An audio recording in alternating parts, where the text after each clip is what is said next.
How are you feeling? How long have you been here? 3 months, May 17th. And what brought you? That's difficult to answer.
Eventually resulted in your being here in the hospital.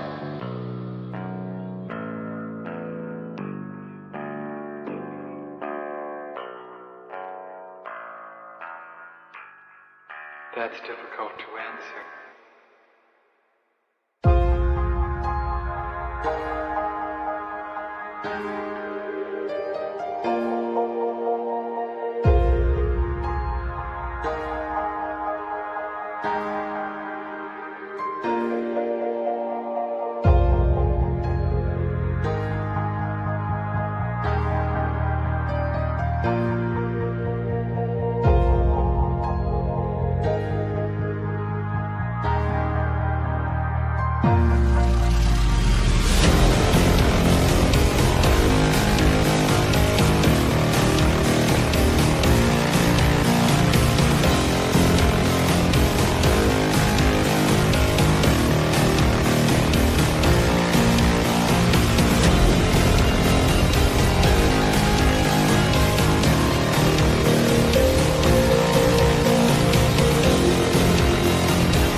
the end?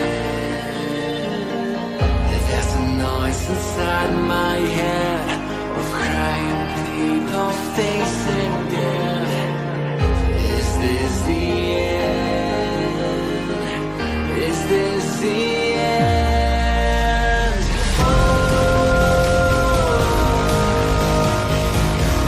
I'm burning in the stone.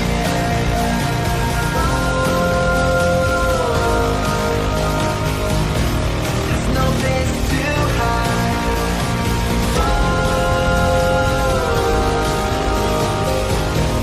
I'm burning in the stone.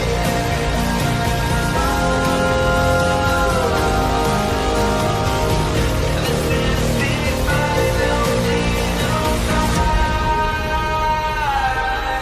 What have we done to the world?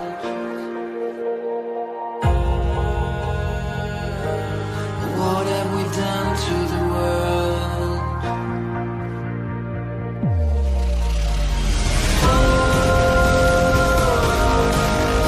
I'm burning in the stone.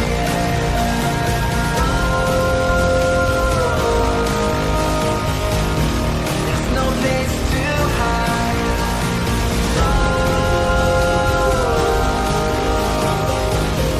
I'm burning in the stone.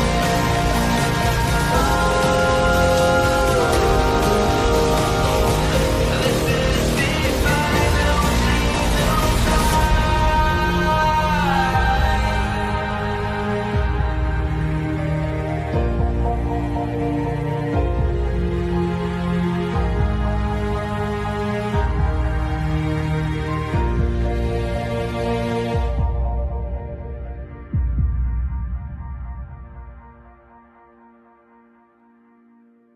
Who the fuck is Karlyn? She's just some sweet lady. She's like in a knitting. She does like a knitting stream. She's like a knitting YouTuber. She does knitting. Can we grow up a little bit and Alt not Girl be sent $200. retarded? Have you Please. seen the work of Karlyn Borysenko? Anti-commie cult leader and is obsessed with looking at what actual far-left communists are talking about and organizing today, infiltrating them. They infiltrated the universities, schools, media. She has the receipts to back it up. Primary source evidence. Infestation is dire and she calls Republicans idiots eating slop. Agree. Thank you for the big super chat. Yeah, oh, I know Karlyn B. She's solid. She's funny. I The like great her. noticer sent $200. Literally, So not it's, Ian. it's not because I haven't dangled my junk into the combat zone on purpose to get some camera footage, but that's the big part of what's the Is problem. that what you call reporting? Go and live under if streaming? you're going to do it. Yeah, go seriously. undercover. Otherwise, you're wearing a hunk of meat in a lion's den. Nick Shirley, I love you. Take care of yourself, man. Karlyn Borysenko went undercover. Do stuff like that. Like if you want to expose this thing, don't pariah. But Please. Ian, here's and I agree with you to an extent.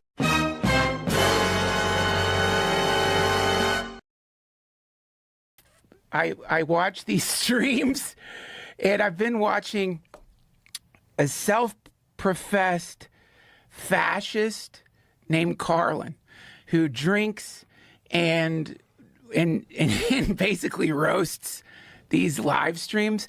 But weirdly, she has apparently embedded herself with Antifa before, and so it's such a funny stream because like, So they tolerate her?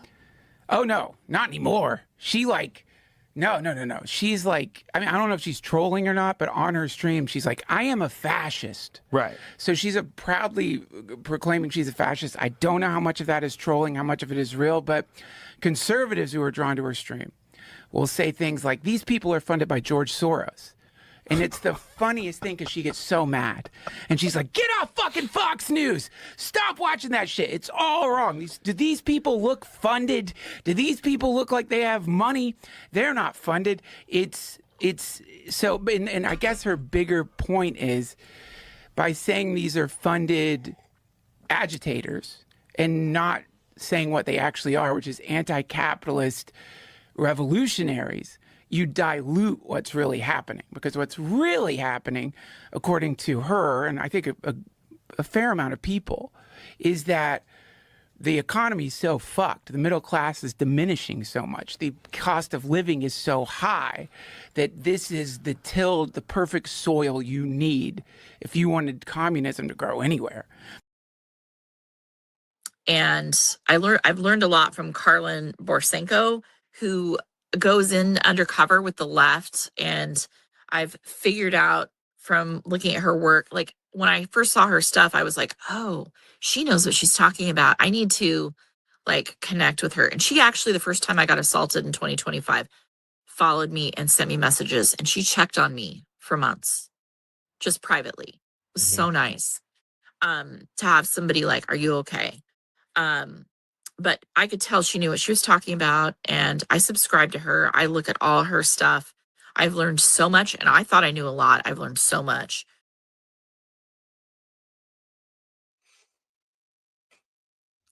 Can everyone do me a big favor? Can everyone do me a big favor? And can we just ratchet down the retardation a couple of notches?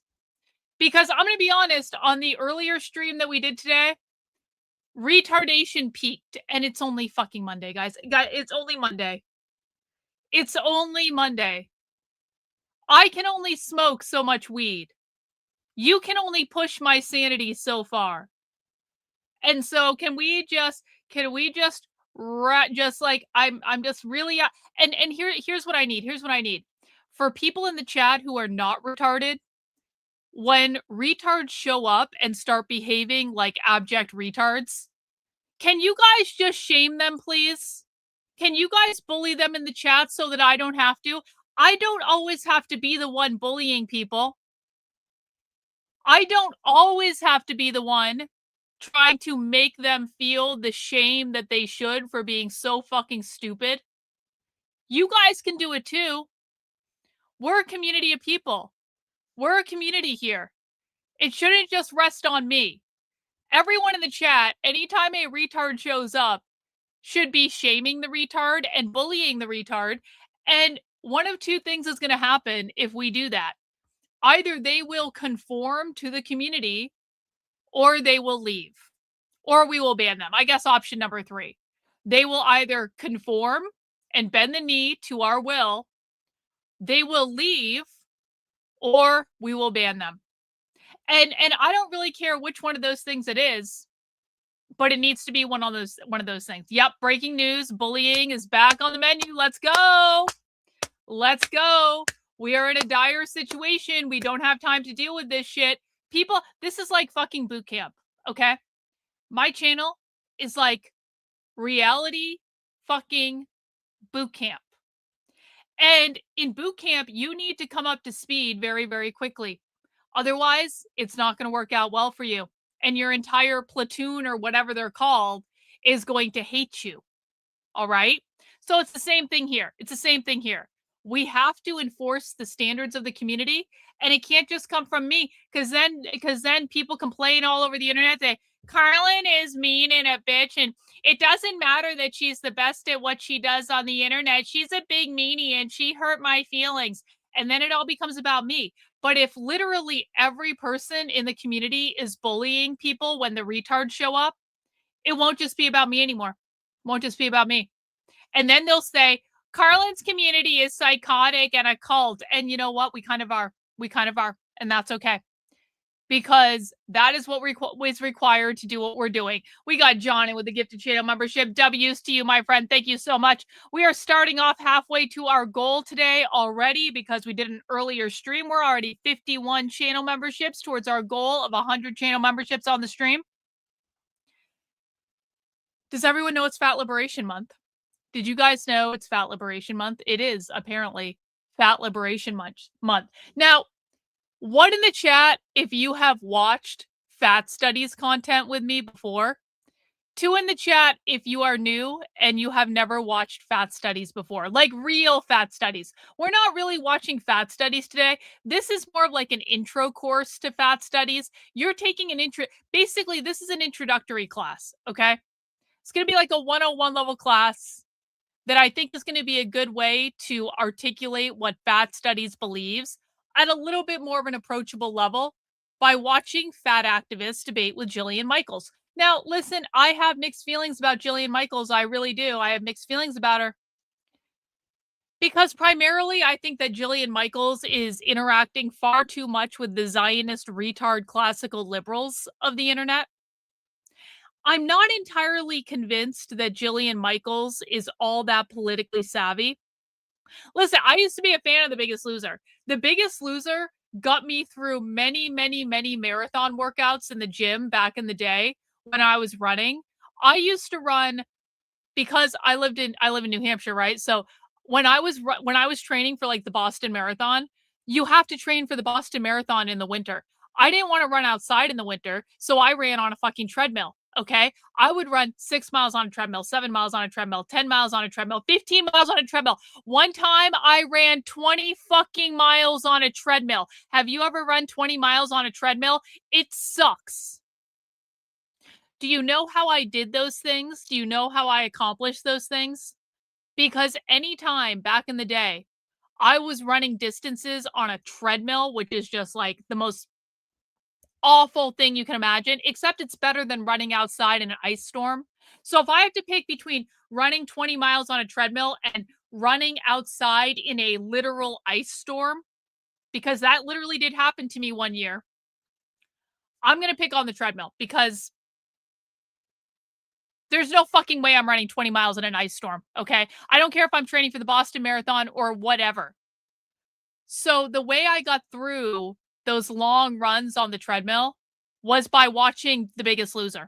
Honestly, I would put a Biggest Loser marathon on and I would just sit there running on the treadmill going, if those fat asses can do it, then I can too. If those fat asses can take that level of abuse and still lose all that weight and get up and run around and do all the crazy shit they had them do on The Biggest Loser, then I can sit my ass on the fucking treadmill and finish this run. And I swear to God, there were days when I was running marathons and doing all that training that was like the only thing that got me through it, because again, like I sometimes had to train during the winter and I don't like running outside in the snow. I'm a little bit of a princess in that way, but that's just the reality when you're training for the Boston Marathon in New Hampshire.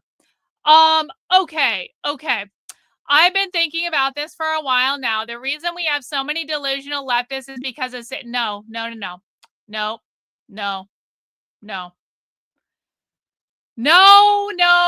that is not the reason why. The reason why they have crazy ideas is because they are indoctrinated into this ideology in school from the time they're 5 years old. Conservative retard parents have no idea what their children are learning in schools because they don't pay attention and they don't teach them otherwise. That's why. It's the K through 12 schools. The retards came back from earlier and they already think that they're going to teach me. Listen. I'm going to be very blunt. For anyone that's new to me, no, you don't know more about this topic than I do. No, you don't know better than me. No, you don't have anything to teach me that I don't already know or haven't already heard before. No, I'm not interested in hearing from you. You have walked into a classroom today. I am the teacher of the class. You are the students in the class. I am at the top of the hierarchy. You are at the bottom of the fucking hierarchy. Your job is to sit down, shut the fuck up, and ask questions, and that's it. Your job is not to teach me shit. Your job is not to teach the class shit. Because most of the time when you open your mouths, you say things that are stupid, okay? If you haven't been watching The Real Left for any period of time, and the only place you get your information is from social media, TikTok, and conservative retard influencers, we have nothing to learn from you. Go to the back of the class, sit down, shut the fuck up, and if you don't understand what's going on in front of you, raise your hand and ask a question. That's it. Yeah, we need to spray bottle that. This is a great idea. We all need to get a fucking spray bottle. Anytime someone comes in here and they're like, excuse me, I'm brand new here, but I know everything. It's like, we spray them in the face with the fucking bottle. Walking into someone's classroom and taking over as the teacher is rude. It is just plain rude. And we will treat you as rudely as you are treating us. And that's just the way it goes. So I thought a more entertaining way to get some introductory fat liberation content would be to watch Jillian Michaels arguing with fat people, because I've seen clips of this floating around And honestly, these are fat activists. These are queer liberation fat activist socialists that she's arguing with. She probably doesn't understand that because, again, Jillian Michaels runs with the Zionist classical liberal retards. I would love for Jillian Michaels to be smarter about the left than she currently is. Maybe she will get there someday, but right now she is hitching her wagons and her podcasting career onto the hitch of the Zionist classical liberal retards like James Lindsay. Jillian Michaels just interviewed James Lindsay, and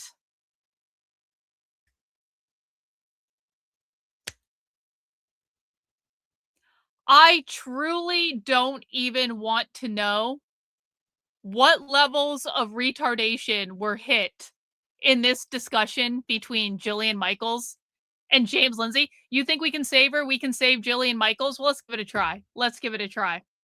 Let's give it a try.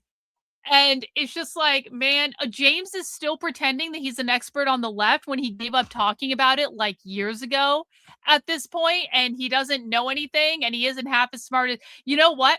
Val Venus replied to me. He did. Here, I'll show you. Hang on. This is like Otis's new mission to get Val Venus to talk to me. Val Venus is a pro wrestler, if you guys don't know, from like back in the day. He might still be a pro. I don't know. Is he still wrestling? I don't know. I don't even know if he's wrestling. I don't even know. But Otis, check this out. Bro, what did we just tell you? Sit down, shut the fuck up, stop talking. We're gonna put you in a timeout so you really get the message on that one. Oh my God. I feel like I can't be more clear with people that your job is to sit down and shut the fuck up, and they just keep yapping. They're like fucking women. Just keep yapping. So Val Venus replied to the conservative retard who doxed me earlier, which is, kind of an interesting thing to reply to, Val Venus, if I'm being honest about it. Hello, question for you. Do you consider your political positions as anarchist or libertarian? And I was like, well, let's see how Val Venus responds to this. Let's see how Val Venus, big time pro wrestler that I used to actually watch when I was much younger and into pro wrestling, because I really was when I was in school. I was real into all this stuff. I even went to WrestleMania. I went to WrestleMania when it was in Boston, and Stone Cold Steve Austin won the belt for the championship belt for the first time, and it was awesome. Okay. Anyway. So Val Venus responded to me. Otis has been working on this for like a minute on Twitter and asked me if I'm an anarchist or a libertarian. And I said, I'm a fascist, by which I mean I would put communists in concentration camps until I can deport their asses to a third world country and ban the publication of their ideas. I don't think Val has responded yet. If you guys would like to respond and agree with me that this sounds like a great idea, let me put the link in the chat if you guys want to respond on Twitter. I'm very curious as to what Val Venus, big time pro wrestler, has to say about encountering a literal fascist in the wild. Yeah, you can just go say hi to him. Let's try to welcome Val Venus into the cult. Let's see how this goes.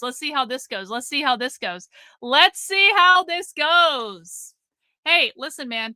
If pro wrestlers want to come and hang out with us, I'm fully in favor of this. I fucking love pro wrestling. I think pro wrestling's awesome. And even though I haven't watched any, but I don't watch any TV anymore is the thing. Like, I don't watch anything. So like, I still think about the glory days of pro wrestling though. Back when the WWF was actually the WWF, I will never fucking call it the WWE. It has always been and will always be the WWF to me. And it was gay that they had to change the name in the first place.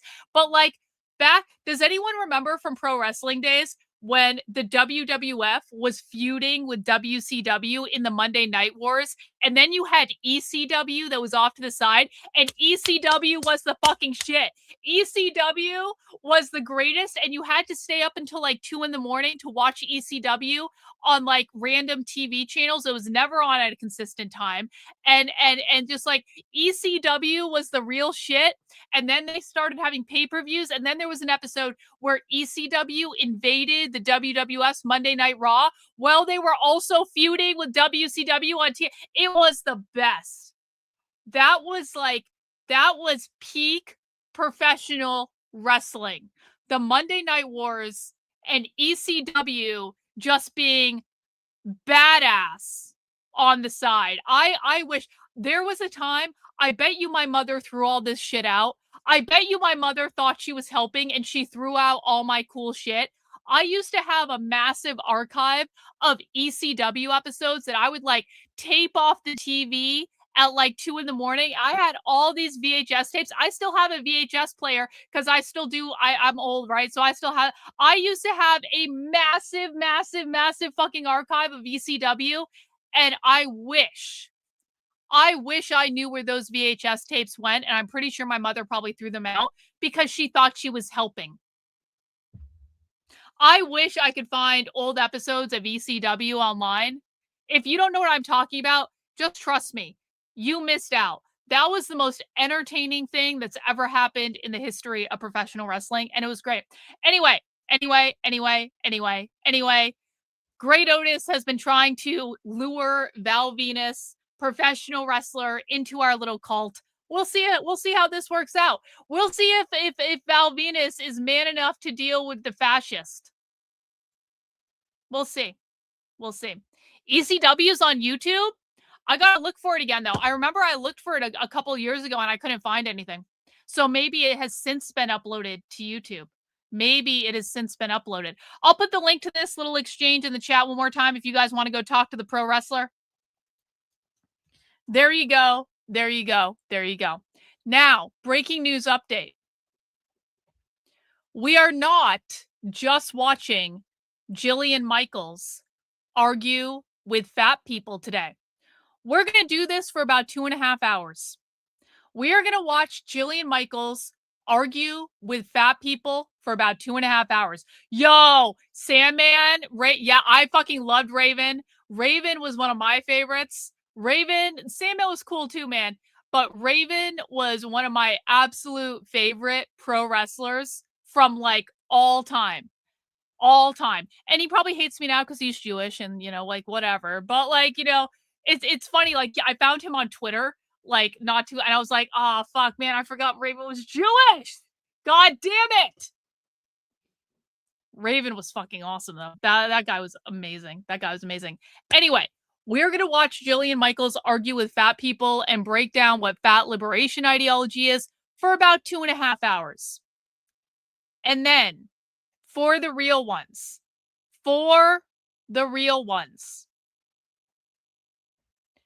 are going to watch an organizing call with the Working Families Party, which is airing live on YouTube at 8 p.m. tonight. So if you want to go inside a real leftist organizing call, and I'm doing this publicly against my better judgment because I am trusting the people in my chat.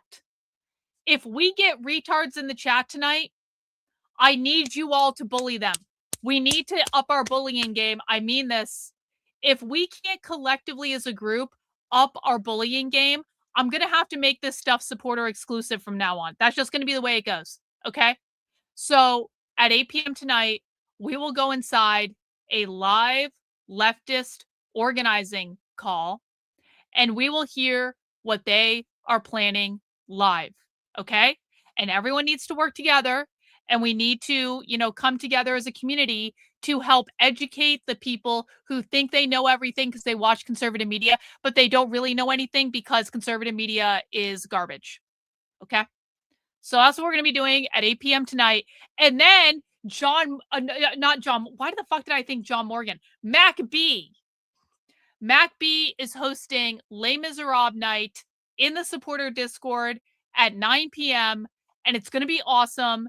And I would encourage everyone to go to Les Miserables night with Mac B at 9 p.m. tonight in the supporter Discord.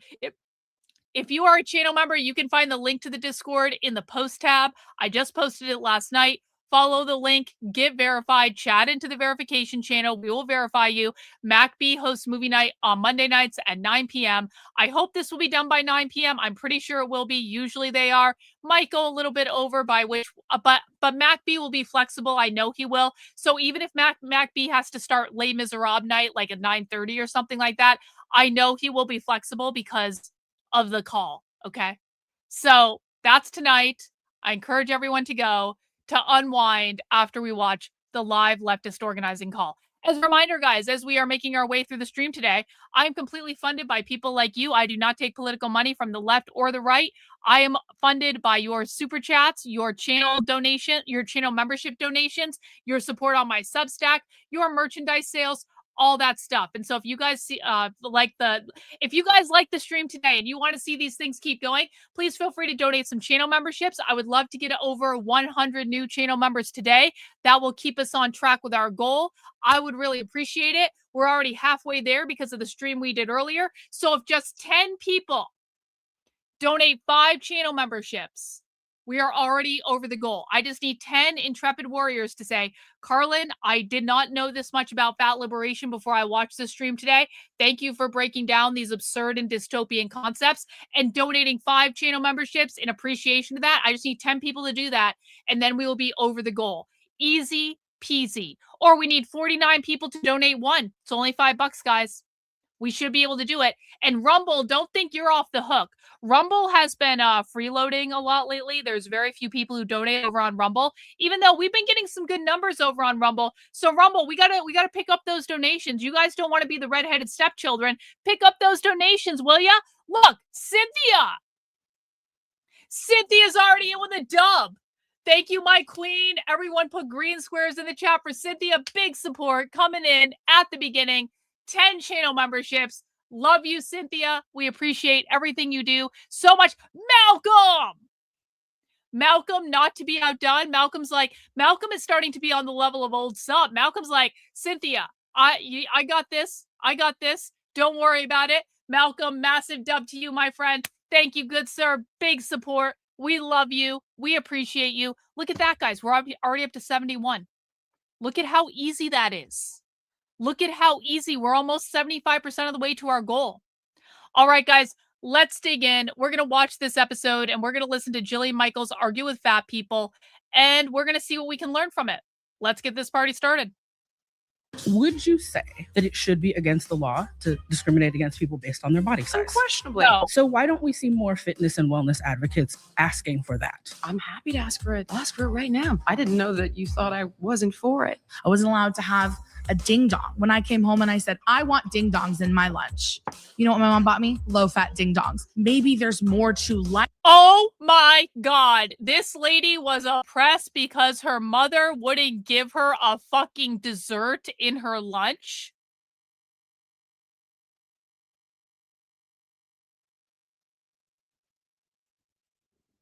That's what we're complaining about now.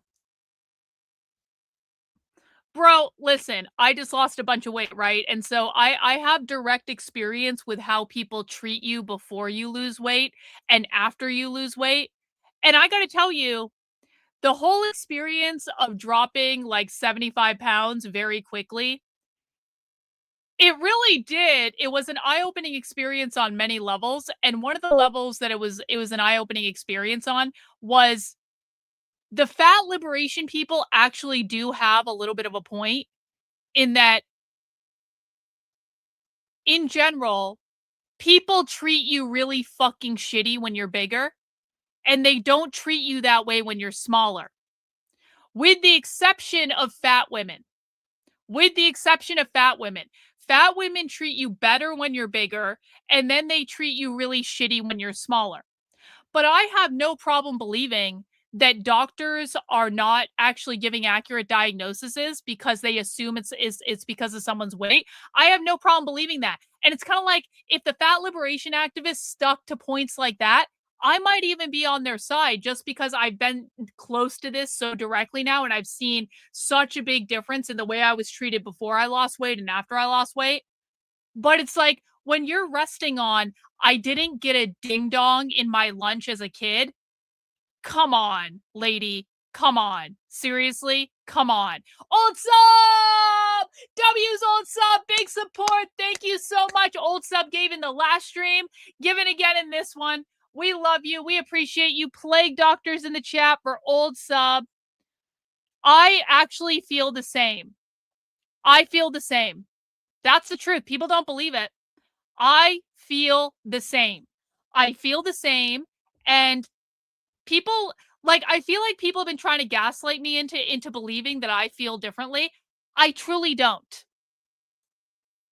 People want me to be like, I feel so much better after I lost weight. Okay, let me tell you what's good about losing weight. I look much better in clothes. I look much better in clothes. And I now have access to parts of my wardrobe that I bought when I was thinner back in the day. And I can wear all my cool shit again. I used to have really cool clothes. I've been going through my closet lately. I used to have really cool clothes back when I was younger and thin. And I feel the fucking same. And people, like, the only thing that makes it better is, like, I look better in clothes. That feels good. Physically, I truly don't actually feel different. I know people don't want to believe that because people have been trying to gaslight me into believing that I feel different. I don't actually feel different. I don't feel physically different. Are things easier for me? Yeah, probably. They probably are. Clothes certainly fit better, but I don't actually feel different. And I'm going to say this too. I am so fucking tired of toxic retards on the internet pretending that they just want everyone to be healthy. And then when someone loses weight, and by the way, for everyone that's been telling me I'm too skinny and I'm obviously on Ozempic because I'm too skinny, I'm actually at exactly the normal BMI. But like all these toxic fucking faggots on the internet who pretend we just want everyone to be healthy. And then someone loses weight and those same toxic fucking retards are constantly there. You're on Ozempic, you're on Ozempic, you're on Ozempic, you're on Ozempic, you're on Ozempic, you're on Ozempic. And it's like, literally shut the fuck up. I can't take it anymore. I have been completely open from the beginning. I stopped eating carbs and sugar for 6 fucking months. That's how I lost the weight. It's really not that difficult. I am so fucking sick of the Ozempic replies. You're on Ozempic. You should stop taking Ozempic. You're getting too skinny. Get off the Ozempic. Like literally every fucking day. And it's coming from the same people who are like, we just want people to be healthy. No, you don't. No, you don't. You want to be toxic fucking retards on the internet. That's what you want. You want to be toxic retards on the internet that are just trying to tear people down, make people feel bad, make people believe that they shouldn't be doing something that doesn't really fucking matter. And by the way, I don't actually even care if people are on Ozempic. I don't actually care if people are on Ozempic, but I'm not. I'm so sorry to disappoint. Yeah, I'm like 21 BMI right now. I'm 5'6", I'm 133 pounds. So you can look that up in the BMI calculator. So yeah, I'm getting really sick of people being on their fucking high horse about this shit. And if these fat bitches were sticking to the people treat us worse because we're bigger, they would totally have a point because that is 100% true. But again, saying I couldn't have a ding dong in my lunch as a fat child as an oppressive act, it's like, lady, shut the fuck up. Life than trying to lose weight. That's what body positivity has given me. You have to love yourself. You have to invite love into the space. How? By looking at yourself in the mirror and telling yourself, I'm beautiful. It's not gonna work, kid. It does That's work. an SNL skit. Are Americans fat phobic and obsessed with unrealistic beauty standards? Or has the body positivity movement normalized unhealthy habits and lifestyles? I'm John Regalado, and today we're gonna have a debate about what it means to be healthy. Jillian, how are you feeling? Oh, good. Yeah, Debaters. I will actually agree. This is the one area in which I feel better. My lower back used to hurt all the fucking time. This is very true, Nick. Actually, this is yeah, I agree with this. My lower back used to hurt all the fucking time. it was one of the reasons I wasn't like working out anymore, because my back was fucking bad, and my back actually feels much better now. So that is the one way in which losing weight has actually made me feel better, is my back, for sure. You ready to come at Jillian with your best arguments? All right, let's get into it. Hi, I'm Jillian Michaels. I'm a fitness expert and a health advocate, and today I am surrounded by 20 body positivity activists. All right, my first surrounded claim is that obesity is not healthy, and pretending it is puts lives at risk. Yeah, true. Do you want to be Yeah, the first debater? true. Get to the chair in 3, 2, 1. Carrying the retards on my fucking back. Hi, I'm Edie. Nice to meet you, I'm an Edie. eating disorder therapist. I'm going to do my best to not use the O word because I find it pretty offensive. By the way, I saw a video on Instagram earlier today of a fat activist saying that anorexia is fat phobic. Anorexia is fat phobic. That is the fat activism line. So I'm going to use fat bodied as we talk. Fat bodied. Do you understand why people find it harmful and triggering? Overweight and obese is literally just having too much body fat. It has nothing to do with the quality of the person. Yeah, I agree with you on Mike that. is almost crying already. Are we going to debate the claim? Yeah, Or I just are wanted we to. Gonna, Yeah, I wanted to clarify though the are language. we going to pretend like I'm a 3 and you're my mommy, telling me how to talk? Wow. No, I didn't experience that. Okay. No. So the Look at my claim that hair. you're saying is No. that it is inherently unhealthy to live in a fat body. It's inherently unhealthy to have excess body fat. Yes. Okay, where are you getting that information from? Oh, okay. There are dozens of MRT trials that show having excess body fat. Dozens is causal, not correlated. Oh, no, that's not true. There's no disease that just fat-bodied people get. I didn't say that. I didn't say that. But obesity lends itself to all-cause mortality across the board. Have you heard of something called adiposopathy? Mm-hmm. Okay, so you know it means literally sick fat. And you understand how it works? Hmm? Okay, tell me how it works. So it's an additional layer of fat in the stomach area. No, that's not what it is.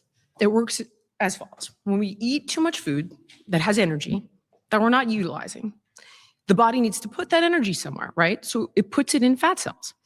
So it puts it in initially subcutaneous fat cells, a little bit of visceral fat, which is fat around the organs. And at first you have hyperplasia, which means we're recruiting new little fat cells, which isn't necessarily a bad thing up to a point. Now, the issue is that once you can no longer recruit more fat cells, right, you get hypertrophy. So the fat cells start to expand. And this is exceptionally dangerous because what ends up happening is the blood vessels get outpaced. So the fat cells can't get oxygen and they start screaming, literally. And when they do, they release cytokines, inflammatory proteins, right? I want to pause. Of course you do want to pause. Okay. Because it's irrefutable. You don't even know what I'm talking about. So Jillian, okay, Mhm. first of all, I don't appreciate the way that you're speaking to me. You called me out for just trying to understand the languaging and saying I was talking to like a 3-year-old, but I felt like I was talking to you very respectfully. You're talking to me very disrespectfully well, right now. Here's the thing. And I want to. You're telling me you hurting understand my it, but you don't feelings. understand it. You fundamentally didn't describe it accurately. But what I understand is that what's lipotoxicity? I don't want to talk about. I am not me. okay. Here, I'm going to say this straight out. I am not a medical doctor. Okay, so I'm not going to talk to you about medical diagnosis because that's outside my scope, and I'm fully That's the willing. claim. Hey, I'm fully willing to be wrong. What I am here to talk to you about is the fact that people in fat bodies are irreparably harmed going into the medical system every single day because of the term, the O word. So that's No, what they're you're not. litigate? Yeah. Okay, that's not the claim though. The idea that fat-bodied people are inherently unhealthy is, I believe, incorrect. You're wrong. No, I'm not There's a wrong. robust amount of data. I'm You're not wrong. Okay, so Because let you me can't finish look, the you thought. can't look at. Then let me finish the Let me thought. finish my thought first, Okay. please. You can't look at a person's body and tell whether or not tell their health status. So fat is an endocrine organ. When it overgrows, it does wreak havoc in the body. I didn't finish telling you what happens. So when the oxygen can't get to those fat cells, they'll die and they'll rupture. And then the immune system starts dumping macrophages in to try to clean it up. But do you know what's But they even more can't clean it unhealthy up. is weight cycling. And as we talked about earlier, only except for your people who the claim. If you want to talk about that claim, we can. The claim is. So then what are that you supposed to do though? So let's say this person is in a fat body and they are inherently unhealthy, right? We're telling they're unhealthy because they're in this The fat vast body. majority What are of they supposed to people will do? be more significant. Stop eating carbs and sugar. What are people supposed to do? Stop eating carbs and sugar, literally. If you just stop fucking eating carbs and sugar, you're going to lose weight. I promise you. You can eat anything you want in whatever quantity you want, just no carbs and no fucking sugar. And I know like sugar is like a carb. I could just combine the two, but I want to be really clear. No fucking desserts. No bread. No nothing fun. You get to eat nothing fun. You have to eat things like steak and chicken and bacon and cheese. No fucking ding dongs. No carbs. No like eggs. You can eat eggs. You can eat as many fucking eggs as you want. No carbs, no sugar. That's it. More prone to all-cause mortality. For me, Intentional weight loss fails 95 to 98% of the time. So what tell is me the why though? You would probably know this better than me. Because weight is not an individualistic pursuit. You narrow it down to this idea that it's causal, like that they're just not trying hard enough. But No, that I is didn't say that. It's multifactorial, unquestionably. A lot of people lose weight. The problem, right, is that they put it back on. Are we in agreement? Yes. Okay, great. Why do you think? Okay, we got to pause there. God damn it! All right, I'm sorry. John, I'm getting somewhere. Yeah, but Sorry. voted out by the majority. Please return to your seat. Okay. Look at all these fat people getting ready to run. Hi. I have lived in a fat body for like as long as I can remember. Lived in a fat body. And I've known very many fat people. And I don't think any of us, the people that I know, I can only speak to the people that I know, I don't think any of us are pretending that we're okay with it. Awesome. What I want to say, can we give Malcolm a big W? I stopped eating carbs and sugar and I've lost 45 fucking pounds since May. My technique works, okay? This works. If you want to, I lost 75 pounds in like 6 fucking months. If you want to lose weight, stop eating carbs and sugar. That's it. That's it. W's Malcolm. That's awesome, bro. here is I live with autoimmune disorders. I live with chronic illness, and I'm also neurodivergent. And this is the body positivity movement has made it so that I can tolerate this life. I can find ways to thrive, even still. But I'm not pretending that this doesn't bother me. And by bother, I mean that it doesn't hurt to carry my weight. I'm willing to concede with you that carrying around extra weight is harder. It is. But it must be done. I don't know that I agree with you. Okay. Tell me more, please. Well, tell me why you think it must be done. Because I've worked really hard to not have this. No, you haven't. No, you haven't. Like you beat yourself up in the gym or something? No, I don't. That's not fun. No, I'm not. I'm just trying to understand what you mean. What I mean is that I grew up with a number of undiagnosed conditions. Mm-hmm. And even I can think back to like middle school, and I couldn't keep up when the PE teacher would make us like run laps. And I'm like, this is physically aching me. And I didn't understand why. And I didn't understand why because I grew up with a single parent, undocumented single parent. We were bound to the medical system that we had access to. I understand. I've done what I needed to do a number of times to try to lose weight. Mm-hmm. What did you try? Tell me. I've worked out at the gym. I've tried to do Pilates. Even yoga. Okay. Even yoga hurts me. You're not going to lose weight. Okay, so the exercise causes you pain. The exercise causes condition. Okay, no problem. Right. I'm with you. Dieting, for example. Okay. That doesn't make any sense to me. I don't think that food makes very much sense to me in my. I've tried everything to lose weight. I've tried everything to lose weight, but I won't go to the gym and work out, and dieting doesn't make sense to me. Okay. Neurodivergent brain. This is where mechanistic eating actually helps people who are neurodivergent, and the research supports that because it doesn't have to make sense to you. Okay. In other words, it's like you eat on these schedules and you eat these foods and you eat this much, hence the concept, right, of mechanistic. I don't like that. I understand that you don't like it, but you'll have to decide which you don't like more. Carrying the weight or the mechanistic eating? Because it actually could be helpful. There are other ways forward, but you told me you tried them. I tried a whole lot. There's a lot of other things to be concerned about. I'm also a social worker. I work with youth. There are a lot of. Let's go back to you. Yes. Tell me. I'm saying for me, right? There are many things that I'm more concerned about than my weight. My body is not the most interesting thing about me. And why are you here? This fucking lady literally came onto a show to debate Jillian Michaels about weight loss, and she's like, there are so many things I'm concerned about that have nothing to do with my weight. Then why are you on a debate show about fat fucking liberation? It makes no sense. The way out of this. Right. I've tried everything. I take care of it in the ways that I can, and I've found works for me. But you just told me it didn't work for you. But it works to an extent. You just told me it didn't work for you. It works to an extent. Then this is an irrelevant conversation if you're happy with it. I stand on 10 toes down, that we are not pretending that but there's this is healthy at any size. There are absolutely elements and aspects of the movement that do put that messaging into the universe.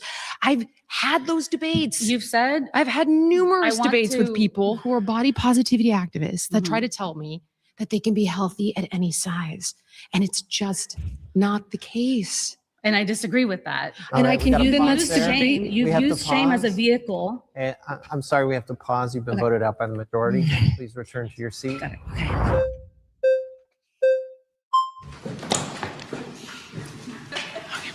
What I'm curious about is if you care about people's health and you have people in front of you, and I'm sure you have people online who are telling you that the body positivity movement, or I prefer body liberation, body justice, body acceptance, body blah, all the good shit that we like. Okay. This black lady right here, hang on. Online who are telling you that the body positivity movement, or I prefer body liberation, body justice, body acceptance, body. That black lady, that's the one I'm really waiting for. Because does anyone know who that is? Pop quiz in the chat. Does anyone know who this is? You might not know who this is if you haven't followed fat liberation like I have. This is the president of the National Association for the Advancement of Fat People. This is literally the leader of like the fat activism group. I cannot wait for this one to come up. Blah, all the good shit that we like actually increases their health. Then I don't understand your debate. Like, what are you debating if the fat people are telling you it makes their life better? I'm debating their physical health, and I'm debating the people who claim that you can be physically healthy doesn't make your life at better. any size. Okay. Do you think you can be physically healthy and mentally unhealthy at the same time? Of course, but that's not the claim. Okay, sure. I think the part where I get stuck, I am a mental health professional. Oh, no. I work with people from a body liberation standpoint. I work with people in all shapes of bodies. What I know to be true from my experience is that body positivity, body liberation. Guys, anytime you hear the word liberation, you're dealing with a socialist, okay? So anytime you hear the word like fat liberation, body liberation, that's a reference to like a subset of queer Marxism, where they believe essentially what these people believe is that capitalism imposes unrealistic beauty standards on society, and therefore capitalism is a reason that people should not lose weight, because if you're engaging in diet culture, you are just doing so to uphold capitalist beauty standards in society. Capitalism also created fat people because they made like healthy food more expensive than unhealthy food and stuff like that. So this is like, anytime you hear the word liberation, just know in your head, we're listening to a leftist. Helps people take care of themselves. It's very difficult to understand why you think somebody is going to take better care of a body they hate. Like why body positivity would not inspire people to take better care of their bodies. My argument. I never said you should hate your body. In fact, you No, you should. didn't. Okay, so I don't think that. What I think is that there are people in the movement who have co-opted healthy at any size, and it went from access to healthcare. This is the actual acronym. Sorry. I said it wrong. National Association to Advance Fat Acceptance. Okay, that's actually the name of the organization. I got it wrong. Literally meaning for them that you can be healthy at any size, and that's not true. Okay. I mean, the studies show that if you're very, very, very, very thin or your body is very, very, very, very big, it is more difficult to be healthy. That is absolutely true. But then you agree with me on this point. I don't, because I don't think body positivity is the dangerous thing. I think hatred of fat bodies and people hating themselves and people living in self-loathing because they've been taught that their body is the wrong shape. That's the danger. Both can be true at once. So let's look at this, right? So the first thing we would want to do, obviously, is incentivize somebody. So it's like, okay, what's the why that's going to allow you to tolerate the how? True. But hold on. That's Hold on. important. That's the positive. That's the inspiration piece. Okay. Now, here's the issue. If that piece, if all the things that they get out of it don't serve them as much as the things they're getting out of being overweight, and it does provide quite a lot. I can give you an example. Then they're not going unconsciously. They will sabotage the change. Can I give you Being overweight absolutely served me for years. I mean, like people don't understand this. Like I kept telling people for years, like I was getting shit about my weight for years, and I would tell people I can lose the weight any fucking time I want. And then once I had a very good reason to lose the weight, I lost the weight very quickly. People didn't believe me. They were like, ha, ha, ha, you're fucking fat ass, whatever. Like, I was getting insulted all over the fucking internet for my weight. And I would say, I can lose the weight anytime I fucking want to because I knew how to do it. I knew functionally how to do it. It is absolutely true that being overweight served me. It served me in multiple different ways. It served me by feeling like I had, this is like a spiritual belief, like extra layers of protection because I was being gang stalked on the internet. And it's just like a spiritual like energy thing when you have like the level of negativity coming at you that I did for years. It was like you have additional layers of protection. It also served me because when I was going undercover, I was playing basically my undercover role was like a fat queer activist. So like, there are a few groups on the left that no one questions, and the fat queers are one of the groups that if you're a fat queer at a leftist event, no one's going to fucking question you. And so I was going undercover at these events, and the role I was playing was the fat queer activist. So being overweight absolutely served me in that role. I couldn't have done that if I was the weight I am now. But then back in December, and people can go back to my live streams and listen to what I said at the time, because I literally said this back in December. I got recognized at an event. They were walking around with multiple pictures of me on their phone. I ended up getting chased down the street by a fucking black man who was recording me. Like, I was like, okay, well, you're getting recognized at events.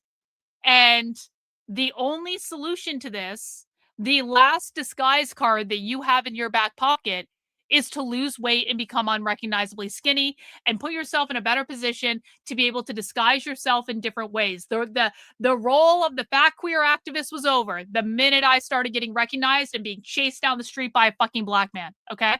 And then I immediately cut out carbs and sugar because that was my why. And I lost a fuck ton of weight very quickly. And now I can throw it in the faces of all the people who told me I couldn't do it. Fuck you, assholes. But the reason I say this is like there was a period for years at a time when being overweight was actually more beneficial to me than losing the weight. And the only reason I ended up losing the weight was because it became more beneficial to me to commit to losing the weight than it was to stay overweight. So that's absolutely true. Example, so you'll understand it. Okay, there was a kid that I worked with. Okay. On Biggest Loser. He's 18 years old. Okay. He shows up with his dad, Ken. They both lose like 100 pounds. They go home and they're visiting their family. It's the holidays. Doors fly open and there's mom. And mom starts crying. And she's not crying tears of joy. She feels like they're going to abandon her, like they broke the contract, like they've outgrown her. Yep. And she becomes sad and she withdraws. So what does the 18-year-old do? He starts eating with mom again. What does the food provide him?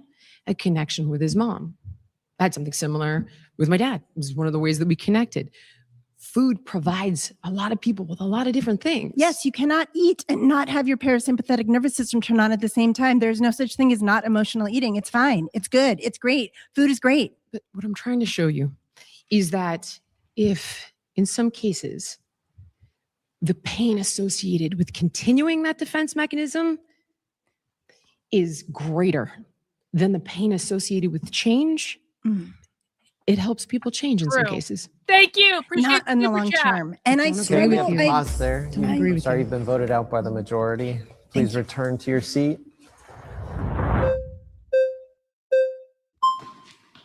So earlier you were speaking about how there's randomized control trials that There's show Mendelian randomized control trials that have now shown us that obesity is causal to all-cause mortality. Okay, so I disagree with that. I think there's going to be a problem with dozens. So, but here's why I disagree. Because you can disagree. No, but let me let me hear me out. Okay. So the reason why is because registered dietitian, school for 6 years, studying nutrition, weights, all the stuff. I went to school, and guys. we can't keep. Lipotoxicity is. It doesn't come up in my curriculum Yeah, I because saw it's that too. bullshit. Because it's a TikTok I saw thing that too. that's like, What cortisol is it? face or whatever. It's but not. please, just Listen back to to the me. studies. It is not bullshit. bullshit. Not in a long It's time. ectopic Not in a But can we long just time. say, because you keep sidestepping and then we can never I'm get not anywhere. sidestepping. This is the claim. Okay. Okay. The claim is that obesity is unhealthy. Lipotoxicity But the is reason- not bullshit. But it is the definition of ectopic fat. It's When funny it never fat came up in gets 6 years of a deposited- professional accredited undergrad. What's fatty liver disease? I know what fatty liver. I was a What clinical is it? dietitian at a That's hospital. lipotoxicity. Okay. Okay. When fat is in the liver, when fat is in the heart, when fat gets deposited in the brain, Yeah.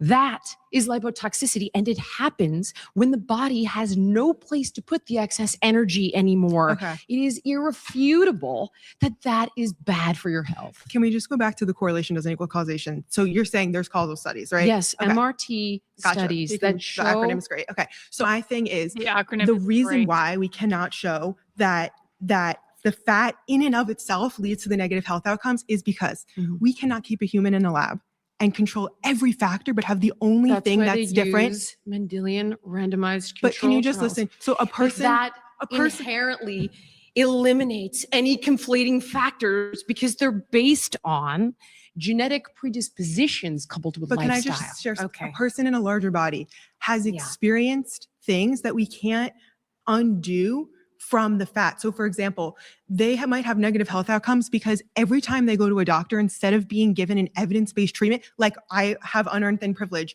I go to a doctor, I say, Unearned my thin stomach hurts. I get a You're full basically workup. saying the earth is flat. Are you trying to tell me that having fat in your liver, I just want to talk having about fat in your heart, having fat deposited in your brain is healthy? No, I just want to talk Okay, about. so no, you're not trying to say that it's healthy. No, I'm not trying to tell you that is what I said. I was never talking about the health of it. Okay. I'm trying to say Basically on this show, when they're basically all these people want to debate with Jillian Michaels, and when they're done hearing from this person, when they think this person is doing a shitty job debating, they put up their flag, and when enough people put up their flag, they change the person debating. That's the rule of the show, I think. everything you're saying is hinging on this idea, and it's a problem that we disagree on it, that it's the weight in and of guys, itself. by the way, one of the reasons I wanted to watch this show is that this is why we don't debate with leftists. Because what you're seeing in this, you are seeing how leftists debate with people they disagree with. They dismiss. They don't listen to what's being said. They will always come up with an excuse or a deflection. They try to change the topic. Like, I want you guys to observe how the leftists are debating with Jillian Michaels, because it's like, this is why we don't engage with them. And this is actually how they talk in real life. This is not just on this show, but it's just like, it's a really kind of like stark example of it for what you can expect to find when you try to debate with leftists in the wild. that leads to the negative health outcomes. You're saying this MRT totally is Fat is an endocrine organ. I know, but can you? What about? It destroys your hormone balance. It creates insulin sensitivity. What about when the fact the body has too much fat? It releases insane amounts of different. I just wonder. Have you heard of social determinants of health? Tell me about it. Okay, I got social your determinants of text. health, I a group saw of that, factors yeah. that impact someone's health outcomes. Okay. That are things like your healthcare access and quality, neighborhood and built environment, things like your stress levels, socioeconomic status. So Okay. here's the thing: a person who's fat or lives in a larger body, we can't take away that person has probably experienced higher stress levels their whole life from experiencing marginalization every corner, from shows Okay. like The Biggest Loser to the doctor's office. Okay. We can't take away that they haven't been given evidence-based health options because when they go to a doctor, they're told to go lose When weight. fat gets deposited in But the you're brain, not answering what I'm how saying. I'm confused. Are you suggesting these are the reasons people become overweight? No, I'm suggesting that a person could be in a larger body and be perfectly healthy based on Do their you realize labs, that their only cholesterol. 7% of people who are classified as overweight or obese, call it whatever you guys feel comfortable with, only 7% are classified as healthy. Say that was true. Say we knew for I can certain. go grab the data for you right now if you want. Say we knew for certain that it was unhealthy. That what you're saying is true. Here's the classification. But even then, we'd be in this place where, okay, so what do we do? Are we going to send someone down a path of trying to lose weight and then gaining and trying and gaining? And we know that weight cycling in and of itself, bad for the heart, bad for insulin, bad for the brain. You shouldn't even try to lose weight because you'll just gain it all back. What a fucking loser mentality, honestly. Bad for all the capitalist society will make sure you just gain it all back because you can't possibly lose weight and just like keep it off under capitalism. We work with that individual. That's what I do in my private practice. Well, that's wonderful. Yeah. And I don't encourage weight loss because it's unethical. I disagree with you. And what's ethical? You were asking before what it's do unethical professionals do? not to be transparent with people And about the dangers. Yeah, transparency is the dangers of weight cycling. You can go down that path. That's a separate issue. You're presuming they're weight cycling. If you're doing your job, they shouldn't have to weight cycle, right? No, it's not about me. It's about the body. The body is so smart. But we're animals. Our bodies, when we lose weight, our body goes, oh shit, she just starved me. I'm going to do everything I can to try to get back to that place. I think it's drive up thoughts about food. I think it's more slow down metabolism to conserve the energy you are getting. So are you suggesting that because it's hard and it's multifactorial, we should negate the dangers and not try to get healthier? I'm suggesting that it's more dangerous to weight cycle than it is to stay in a fat body. That's still not the claim. And if you want to show me that, sure, show me the data. I'm not going to argue with that. It's not healthy to do that either. That's still not the claim. Your claim this is isn't a fat in of itself. hierarchy of what is unhealthy. We're out of time. We have to pause there. Yeah, thank you for that exchange. Who put these here? Can someone remove these off the set, please? Come on. The fuck? Is this like leftist humor? Thank you. Thank you. That could have gone really bad. Workplace injuries are inevitable. Oh God, And commercial. We're fast forward, fuck you, But the asshole. large food companies are one of the primary beneficiaries of the body positivity movement. All right, if you want to be the next debater, get to the chair in 3, 2, 1. Look at that fat lady run. Hi. She had to work for that one, guys. I'm Siobhan. Did you see that? Did you see that? She really wanted that one because like she had to push herself up from her chair. Did you guys see how like hard this fat lady worked? Watch this. Get to the chair in 3, 2, 1. She had to push herself up.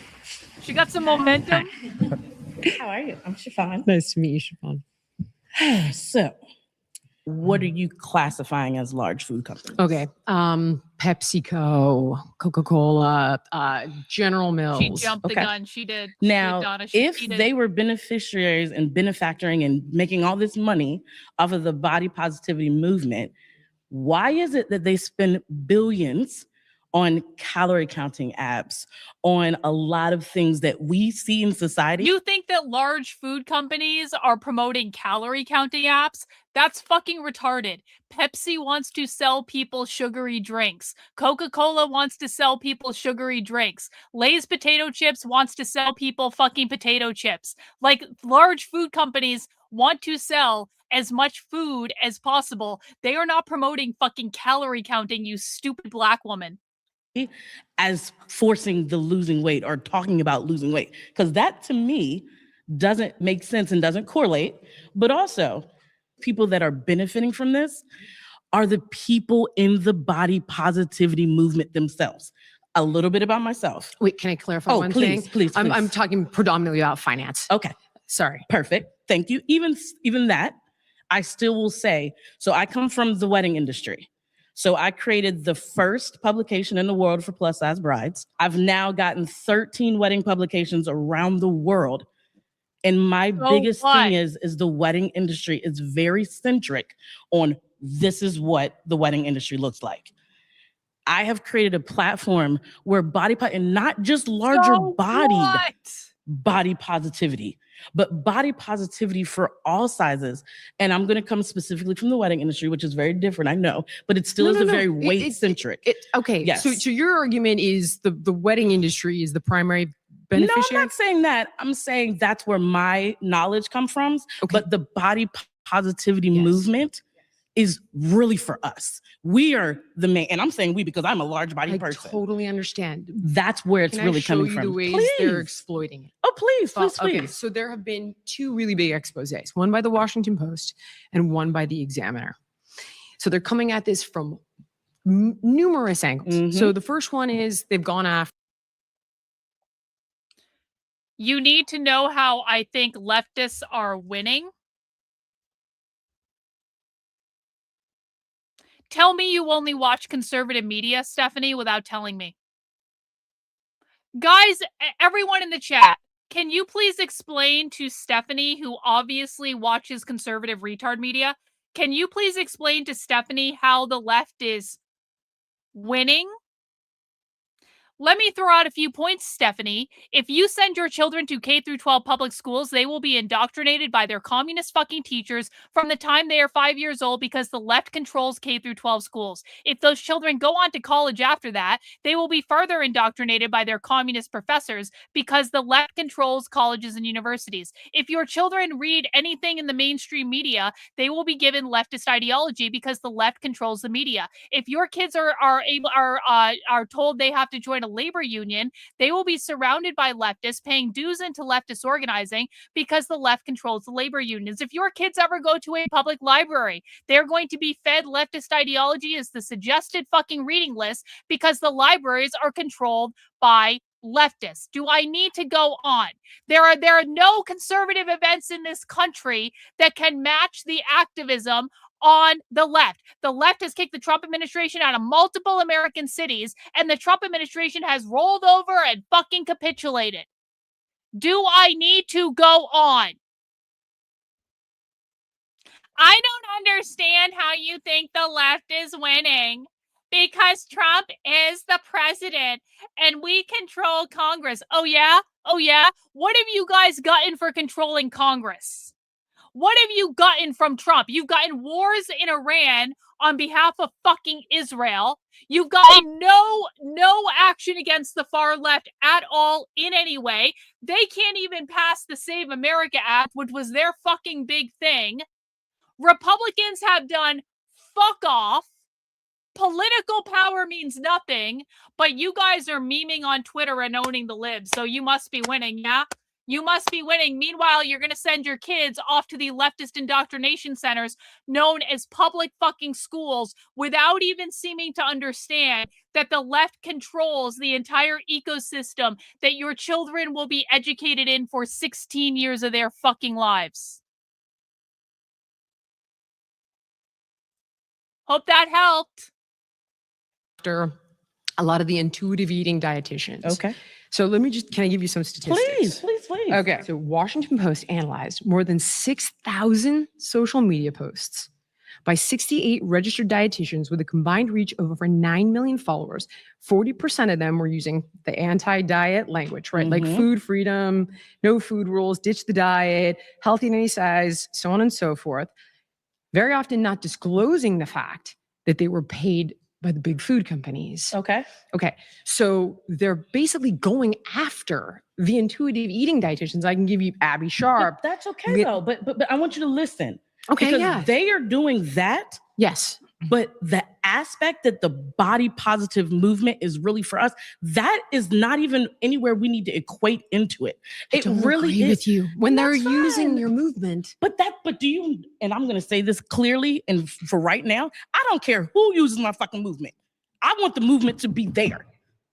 And that right there, they can take it. It's marketing and sales 101. Of course they're going to use the fucking movement. But then because why can't you guys say, you don't get to co-opt our movement? That's not for me to do. I don't care about that. The thing is we don't care. But it's not about we should. We are doing what we're doing because this is our family. This is our world. There are It doesn't matter about what. Do you think I can? But the thing is, we don't care. We are the movement. But there are a lot of people that are being hurt by this. And these guys essentially are engineering food to be addictive. And you know what? And I will say this. I will say this. Yeah. I will give you the claps on that. I will say, yes, that is true.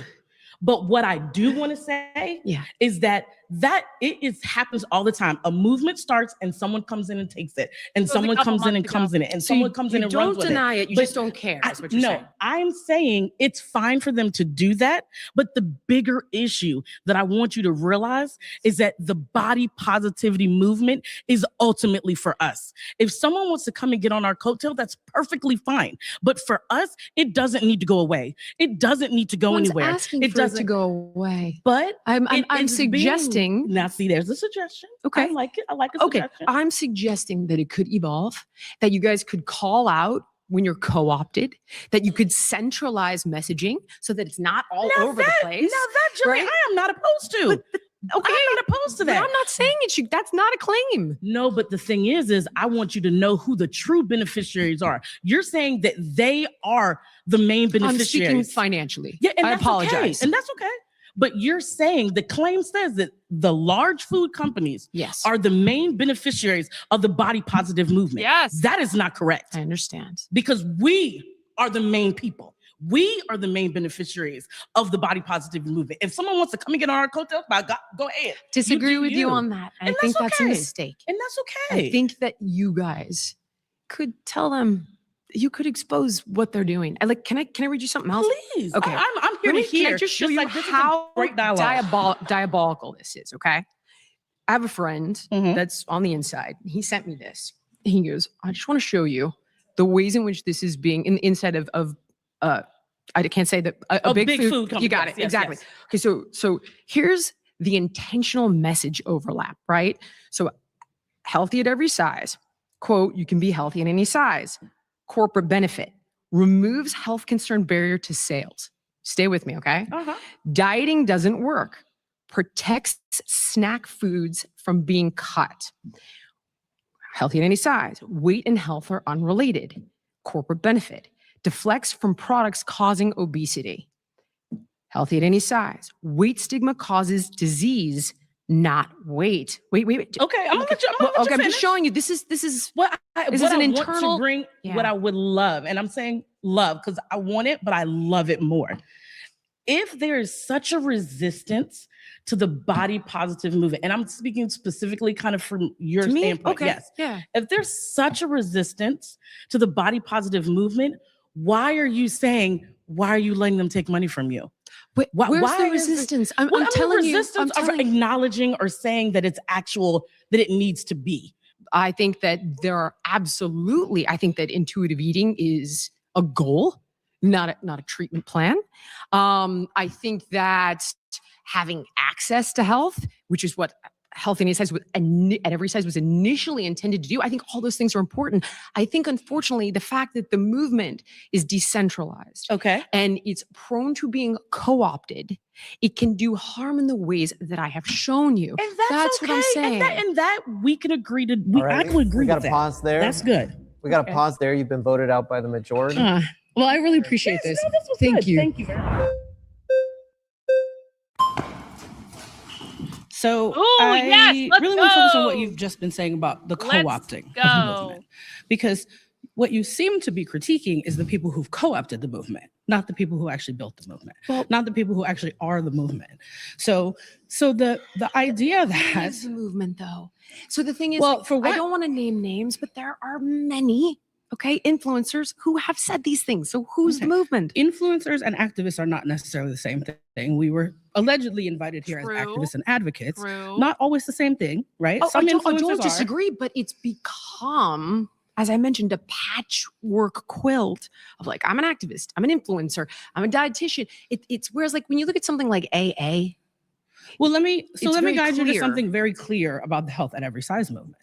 Health at Every Size is actually a registered trademark of the Association for Size, Diversity, and Health. I know. So when people are misusing that, the Association for Size, Diversity, and Health.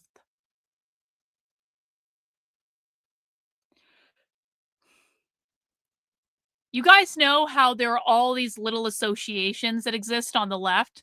The Association for the Advancement of Fat Acceptance, the Association for Size, Diversity, and Health. What that means is someone at some time said, hey, I'm going to start this thing that I just made up to advocate for what I want. Anyone can start an association. Anyone can start a nonprofit. That doesn't mean that person is an expert in the thing. That doesn't mean the person is even, is really like the best person to talk about that thing. That thing could be just factually, provably untrue. It doesn't fucking matter. Anyone can start an association or a nonprofit to do whatever they want. The left takes advantage of this all the time. If the left has an idea about something, there is an association where they can raise money to do things related to that idea. The right does not do this. This is yet another thing that the right is completely missing the opportunity to start whatever fucking associations they want, whatever nonprofits they want. You can just do things. You literally just can. You literally can just register that you have the association, name yourself as the executive director of that association, and raise money on it. And then you can write white papers, you can go speak in the media, you can position yourself as an expert, and that is how you get your ideas out into the world. The left understands this, and the right does not. I do have my own nonprofit, the Center for Left-Wing Studies, which I just started one day because I was like, hey, can we raise money to map modern activist left? And it turns out you can just start organizations. You can literally just start nonprofits, guys. You can just do things. Dietitian, it's whereas like when you look at something like AA.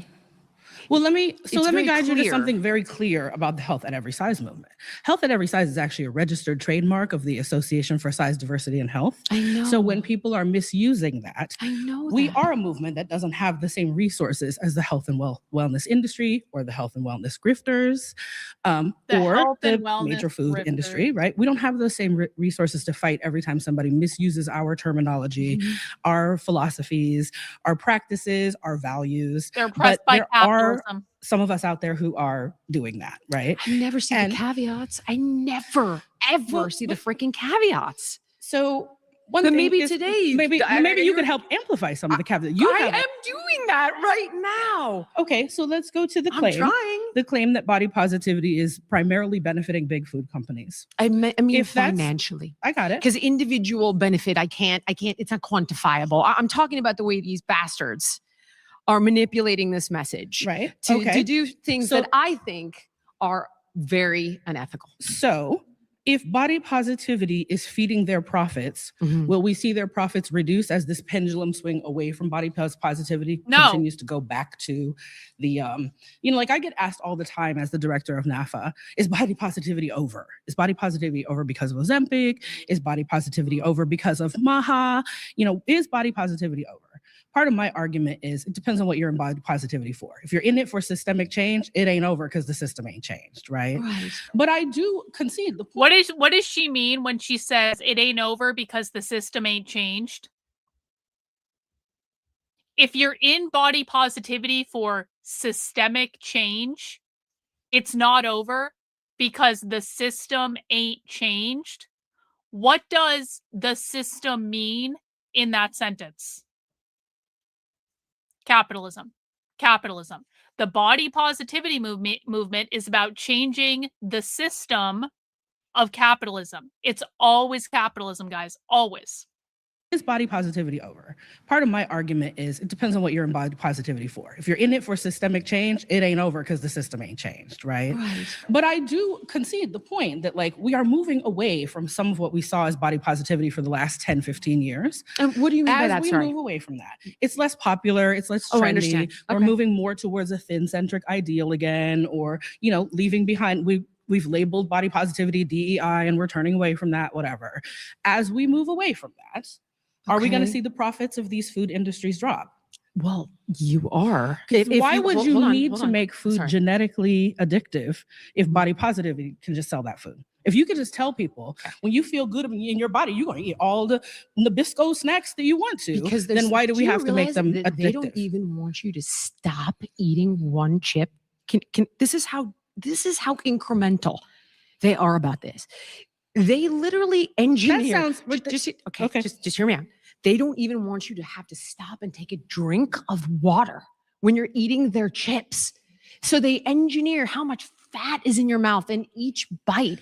There are a team of multidisciplinary scientists that literally work around the clock, 24/7, day after day, year after year. Their body positivity scientists. No. So this is the thing. No, I'm saying what you're describing is a misuse of science. What you're describing is, what you're describing is friction. Business. What you're describing is capitalism. What you're describing is greed. Look at that. It's capitalism. What you're describing, Jillian, all of these bad things that are creating fat people, capitalism is literally creating fat people. You're describing capitalism. We want to get rid of capitalism. Changing the system means getting rid of fucking capitalism. 24/7, day after day, year after year. Their body positivity. Hang on, we got a super chat from MPOW. Why is Jillian talking to these piles of redundant protoplasm? That's a question for her, bro, not for me. There is no way she believes she could change their mind. She is being much nicer to them than I would be, if I'm being honest about it. She's being, Jillian Michaels is still relatively new in the world of professional politics. And I don't think that Jillian Michaels understands as much as she thinks she does. And I think that, we'll see if she ever gets there or not. Like I said, she's hanging out with the classical liberal Zionists. She's kissing their asses. She thinks that James Lindsay understands the left when he obviously doesn't. I think that Jillian Michaels is very smart. I think she might get there eventually, but also the financial incentive for her not getting there, the financial incentive for her for playing into this bullshit system, it's going to be pretty high. So I think she's naive. I think she's relatively new to this. I think she could learn. I don't necessarily think she will learn, because the financial incentive for her not learning is higher than the financial incentive for learning. But we'll see. No. So this is the thing. No, I'm saying what you're describing is a misuse of science. Yeah. What you're describing is, what you're describing is friction. Business. What you're describing is capitalism. Yes. What you're describing is greed. Yes. Body positivity is not the reason for that. No, I'm suggesting that I think you guys should get pretty freaking vocal and pissed because these guys are actively manipulating your message. So much, I haven't even gotten to half the shit that they do. So for example, they have effectively lobbied to remove nutrition guidelines and warning labels on food packaging because of harmful shame. Jillian Michaels wants to try to weaponize these people against the food companies that she doesn't like. What Jillian Michaels fails to understand is these people do not care about taking down the food companies. They want to overthrow capitalism entirely. They want to take out all food companies. They want to be in control of food production, of all of it. So, like, again, this is just like an instance of like Jillian Michaels does not actually understand what she's up against here. She doesn't actually understand their ideology, because if she thinks she can weaponize these people to use them as her attack dogs against the food companies, I mean, it's an interesting idea, but only in a world where these people don't want to go much further than what Jillian Michaels understands they want to do. It's like, trans fats are bad for your health. Okay, it's a fact. They have advocated for that. The Yes, body positivity movement, but the fat they're activist movement, they're your using messaging. our language, right? Like Yes. you said, co-opting. Yes. Right. Yes. So they should stop co-opting our shit. But they're not going to. But Right? yes, that's what Okay. I'm saying. So how do we I build think more? you guys should get pissed about it. Like I get the things you're pissed at. We are pissed about a lot of things. I get it. This Can you is a- add this it's to a the list? long Add list. this. I'm saying they're the primary. You want to And indict someone? It is on the indict list these. It is on the list for some people whose focus is body positivity, right? We have different foci. I do civil rights stuff. Some people do fashion stuff, wedding industry, health and wellness, eating disorders. There are folks who are thinking about the food industry. There are folks who are nutritionists who are, like I can't, without seeing the list of like the people that I remember the Washington Post article. Yeah, some of those people are grabbing the not people intuitive that I eating. would associate with us. I understand, but they're literally.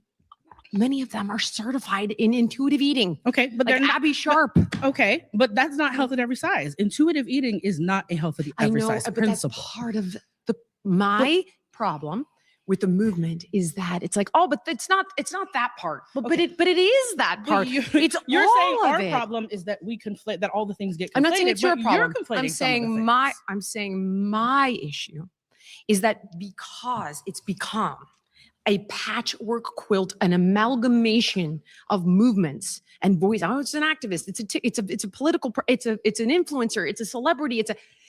There's no accountability for any of this. There's no through line, and it allows exploitation why aren't in we ways that I holding- think can be hurtful. Why isn't the entire public holding food companies accountable I for am. food company evil? I think Like, Maha why is. is it Maha? You don't think Maha. so? I Are mean, we still- they're reevaluating the general. Are we still pretending that Maha is a thing? MAGA is completely dead. Maha, like, I'm sorry, only retards believe that Maha is a thing. Maha was a bullshit electoral strategy to make classical liberals feel comfortable voting for Trump. That's it. The minute that Trump won the 2024 election, Maha was fucking over. Recognized as safe rule. They just changed the food pyramid, which guides. Do you want to talk about that one? It guides hundreds of billions of dollars in subsidies, and Okay, now so- they're so mandating. Maha is. I'm saying that focused on the. they're on the definitely food focused on it. industry. Sure, Okay. part of it. Okay. I think So- there are a lot of people that are focused. You on do big understand how and why they have significantly more resources than actual body positive activists, right? I'm saying that they don't have more resources. I'm saying, can you see this Because Maha issue? isn't real. What do we do about it? Not well, do you real. think it's a problem? I think it's a problem. I think there are a lot of problems. I think one of the problems is the assumption that everything that has to do with food and its lack of health correlates with fatness. Because we are saying body positivity. Obesity thing again? Well, no, well, fine with it. we are saying body positivity, and body positivity includes all kinds of ways of being in a body, right? Not just body size. It includes all of the things about disability and skin color and hair texture and all of the things, right? Body positivity. But we really have been coding that in this conversation to talk about body size, right? And you can Are we understand. talking about, okay, I actually didn't think body positivity, to be dead honest with you, I've never interpreted body positivity to be about skin color or gender ideology. But some of I the really people never did. I didn't. But So some of the if people who that's- if- started body positivity and practice it today and talk about the values that I don't think have anybody meaning for sees them. it that way. That I is don't think not a that's part true. of the movement. I think the general presumption is that it must focus on weight and weight loss because that's a bigger narrative in the culture than some of that the is other who we are seeing advocate. We're not seeing a person who's black being like, I'm body positive because I'm black. They're generally in a different civil rights movement. I think that discounts the black leadership in this movement, right? But I'm not saying and it's an that. I'm saying intersectional movement where we I do very talk about rarely these see okay people of color simply based on prejudice regarding their skin color using body positivity to make their point. I see them and this is a movement. I see people people who have multiple identities that include their skin color, their gender presentation, their disability. They are talking about body addressing positivity is what? related to their core body issue size they're and addressing. those other issues. We had somebody else I've earlier yet talk to about see that. I've never seen it in all the years. Like I've seen active. I mean, which has you anybody started- else here hang on, seen that? Hang on. Because- Which you started, right? Or I'm sorry. The organization that you work for. Yes. Had to do with a gentleman that started this organization because his wife, label it however you would. I don't know what word you guys feel comfortable with. We've been using fat for 57 years. So Fat's you can say okay to fat. use? Okay. Yes. But see, okay, You want me to so, call like, someone fat? you are, but listen, Jillian, you've positioned yourself as being really, really knowing this movement and really knowing where we're showing up. And it is really, really common for activists and advocates to talk about using fat as But a you can't say neutral overweight? descriptor. We just say fat, right? Okay, fine. Because so this was started by a gentleman whose wife was fat. Yes. Who was discriminated against. Yes. That's where your part began. Intuitive eating Yes, is that's a not how different I animal. came into it through body positivity. I understand, right? but because that's we're how the mixing a lot of movement started. If no, you really want to try that's to sell how me on my the fact organization that I am started. totally The deluded and that this has movement nothing to do started with body with size or Black women and eating femmes in the issues. civil rights movement, with women, with people at Stonewall who were fat people. with fat people. That's how the What's the movement through started. line though? What's the through line? What do you mean? Okay, so people at Stonewall, is it because they were gay or because they were gay and, as you guys say, fat? Oh Right. no! Is it Jillian Michaels doesn't understand Stonewall? I wonder if James Lindsay educated Jillian Michaels about what Stonewall actually was, which was a riot against the police. Stonewall was not about being gay. Stonewall was a queer liberation riot against the police. It was an abolish the police riot. That's what it was, Jillian. I bet you James Lindsay didn't actually teach her the truth about that because James Lindsay doesn't understand that. It was because they were gay, but there were fat people there, and those fat people talked about their fat hold on, bodies. gay people are part of the body positivity movement? Stonewall was not about being gay. Stonewall was about queer liberation. Fat liberation is a subset of queer liberation, okay? So in the hierarchy of things, you've got queer liberation. Underneath that, you have things like disability studies, and you have fat liberation as a subset of the overall queer liberation movement. Stonewall was a queer liberation riot against the police, against the capitalist system that was oppressing these people. It was not about being gay. A huge part of it. On the merits of just being gay, guys. No. That's what No. not No, gay Jillian. No. and Defending No, wrong, people's Jillian. body No. sovereignty, people's body No. autonomy, people's right to live freely in their body. What is we the have core different premise angles. of discrimination? The It core started with regard to being fat. Am I right? That is what he started your organization My for. organization, yes, Okay, but that's not the healthy whole at every movement. size. The beginning is of the about access for people. right, and who health at are- every size principles talk about intersectionality and multiply marginalized Intersectionality. people. How All right, we have to pause there. Malcolm in with another 5. Thanks so much, bro. W's to you, Malcolm. I very, very much appreciate all your support today. Guys, we are within 15 channel memberships of reaching our 100 goal. Can we get 3 people to give 5 channel memberships so we can get over the goal? That'd be rad. Let's keep going. Sorry, we have to pause. As a reminder, guys, we will be watching a live leftist organizing call at 8 p.m. tonight. So we're not just screwing around with the fat people today. We will be watching a live leftist organizing call in about an hour and 15 minutes. And until then, we're going to listen to the fat people arguing. Of the movement. I'm sorry, we got to pause, guys. You've been voted out by the majority. Please return to your seat.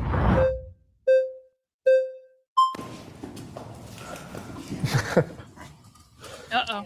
So one thing that I want to Blonde clarify, I lady said it back. on the sidelines, which Blonde I know I white shouldn't lady's do, but back, it's guys. health at every size, not healthy at every size. And you've misspoken that just a couple of times. I think it's important just for the audience to know that because there's a really big distinction there. Yes, you're absolutely right. And I think it started as health at every size. And I think now it has been co-opted by many or misinterpreted, misutilized. You don't think so? Okay, I've seen very many people say I can be healthy at any size. Well, I think or that every size. I mean, I think that I've that seen can be very many people, and I've debated with very many She's people mad. who Jillian's realize that mad. point. Well, I mean, I personally believe you can be healthy at any size. I don't. Okay, that's fine. I'm not going to debate that point because I don't think that that's what we're talking about right now. So I want to come back to when you were saying that Cynthia! big food is profiting. Cynthia's in with another 5-2 W's, my Emerald Queen. Thank you so much for your support. We only need 2 more people giving 5 channel memberships, guys, and we will hit the goal. Or one person can give 10, or 10 people can give 1, and we will be there. Yo, did we get another 5er? We got Mario in there with a 5 W's to you, Mario. Thank you so much for supporting the stream today. Guys, who's going to be the hero that puts us over to the top? We need 1 hero in the chat, guys. We need 1 person giving 5 channel memberships. They're going to be the hero that puts us over the top. I know we're going to have a hero. Who's going to be the hero today? Someone's going to be the hero. We'll see. Off of the body positivity movement, and that's like a really terrible, bad thing. Okay. I don't think it's good. Okay. So what is your fear with that? Like, what's I want to understand These your guys- concern. I don't think we have enough time for me to tell you how deep my concerns are. With Let's these- do the with these guys. TDRL, the too long didn't read. I think that okay. Let's go back. God. All right. If we go back to the 70s or like late 60s, 5% of American adults Yo, were obese or overweight, Cynthia! right? Cynthia's in as the hero. Cynthia's like, I got it. I got it, guys. I got it. Cynthia holding court. Thank you, Cynthia. W's to you. Big support today. Really appreciate all the channel memberships you sent in. Thank you so much for supporting my work. It really does mean the world. Green squares in the chat for the Emerald Queen, Cynthia. We got Kazmar. Kazmar's also being a hero. Love you, Kazmar. Thank you so much for supporting the stream. W's to you, my dear. Now it's 74%. Like, what happened? Did everybody just have a moral failing? Was it a quantum leap in genetics? They No, I'm changed the being BMI overnight. hypothetical, where I'm trying- No. Look at pictures. they did. Look at pictures of. It's more than BMI. Which I Childhood- don't childhood agree ob- with, just Childhood FYI to the world obesity out there, did but- not even. It wasn't even a thing. Type 2 diabetes used to be called adult onset diabetes. What happened over the last 50 years? And what I'm saying is, I don't think it's a sudden moral failure. I don't think it's because 74% of American adults are lazy and weak and stupid and pathetic. I don't think so at all. No, you're misunderstanding what I'm saying. I think it's not. I think. But you do think when it's we an look at- individual's responsibility Yes! when they do become in a fat body. I think Yes. that the system is largely rigged. You are responsible for what you put in your mouth. You are responsible for whether or not you get up and are active. When I was bigger, I was responsible for what I was putting in my mouth, and I was responsible for the fact that I was not really active. I was not being active. So when I wanted to lose weight, what did I do? I changed what I put in my fucking mouth, and I got more steps in. That's it. That's it. If people can't, losing weight is one of those things that you can't cheat. We live in a society where people are taught that they can cheat at fucking everything. And if someone can find a shortcut or a workaround, they are incentivized to find the shortcut or the fucking workaround. Losing weight is not something that you can cheat at. Either you do it or you don't do it. But saying, I can't possibly because the diet industry, it won't let me, and the food industry won't let me because of capitalism creating the oppressive food industry. Yes, you can just stop eating carbs and sugar. And you'll go through withdrawals, and it's going to fucking suck, and you're going to be miserable, but no one is forcing you to put carbs and sugar in your mouth. No one is forcing you to not get off your fucking ass and go walk around a mall or a park or on a treadmill at a gym to get some steps in. Like, I'm not talking about doing intense fucking workout routines when you're 400 pounds. I'm talking about getting up and walking. My husband lost do you guys know Victor's actually lost more weight than I have? Do you guys know, fun fact, Victor has lost more weight than I have. Do you know why Victor lost more weight than I have? Because he used to sit on his ass all day doing a customer service position from the downstairs where he was trapped at his desk all day. He left that job. He went and got a job selling cars. That job requires him to run around the car lot all day, every day. He had to shovel snow off of cars in the winter. And because he just got more steps in, he still eats like a fucking teenager. Victor did not give up carbs and sugar. Victor just got a job where literally he was required to be on his feet more. Lost more weight than I did. Fucking men. Men have it so easy.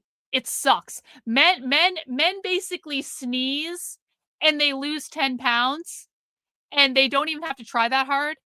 And I had to literally give up every good food in the world for 6 months in order to do it. And 74% of American adults are having a real hard time fighting against it for a host of reasons. Hold on, for a host of reasons. One of those big reasons. Yeah, and people don't want to hear this, like saying this over on Rumble. Guess what? If you want to lose weight, get on a fucking GLP-1. I've talked to a lot of people who are on GLP-1s, and people shit on them for doing it. You know what? The vast majority of people that I have talked to that are on GLP-1s, they think they're like some fucking miracle drug that basically took away all their cravings for food. Yeah, that picture's not AI. That picture's not AI. I'm not fucking changing it. I don't really care about your feelings about it. This is incredibly fucking rude. Like, in fact, you're getting put in a timeout. That was so fucking rude. You're getting put in a timeout. Fuck you. Honestly. Karlyn, you used AI to take that picture. No, I actually didn't. No, I actually didn't.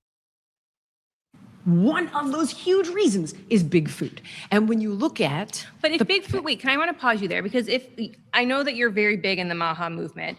And you're saying they're doing all of this amazing stuff, but then they cut SNAP benefits. And so access to food is such a huge reason for people to be able to have a nutritious diet. So how can you explain that when you're saying that big food is awful, terrible, all of these things, but then still align yourself with the movement that cut billions of dollars to people to get access to food? Okay, hold on. I'm not saying this movement is perfect, but I would not like to see people, what is called nutrition assistance. I don't think that's soda and chips and candy. Literally, my profile picture on here is a picture I took of myself. It was me going with the camera like this, taking a picture of myself, putting a black background and adding a little fucking border to it. It's really not that fucking complicated. You used AI to make that. No, I didn't, asshole. Shut the fuck up. Now, having changed the food pyramid, it's calories, it's not nutrition.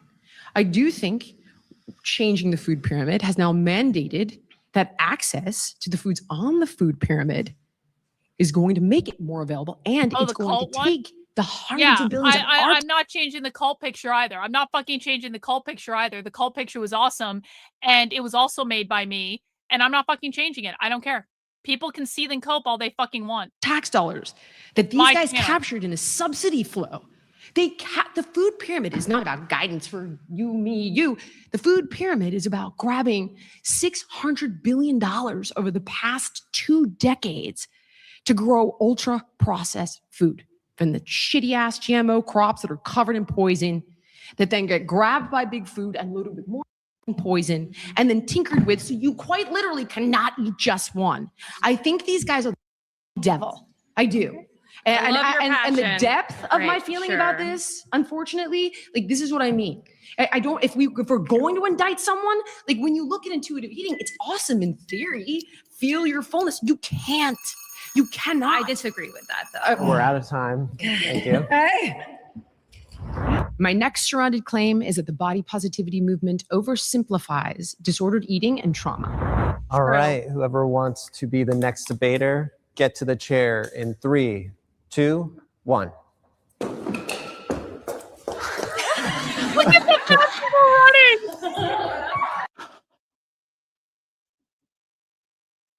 That was like the slowest run ever. Watch this.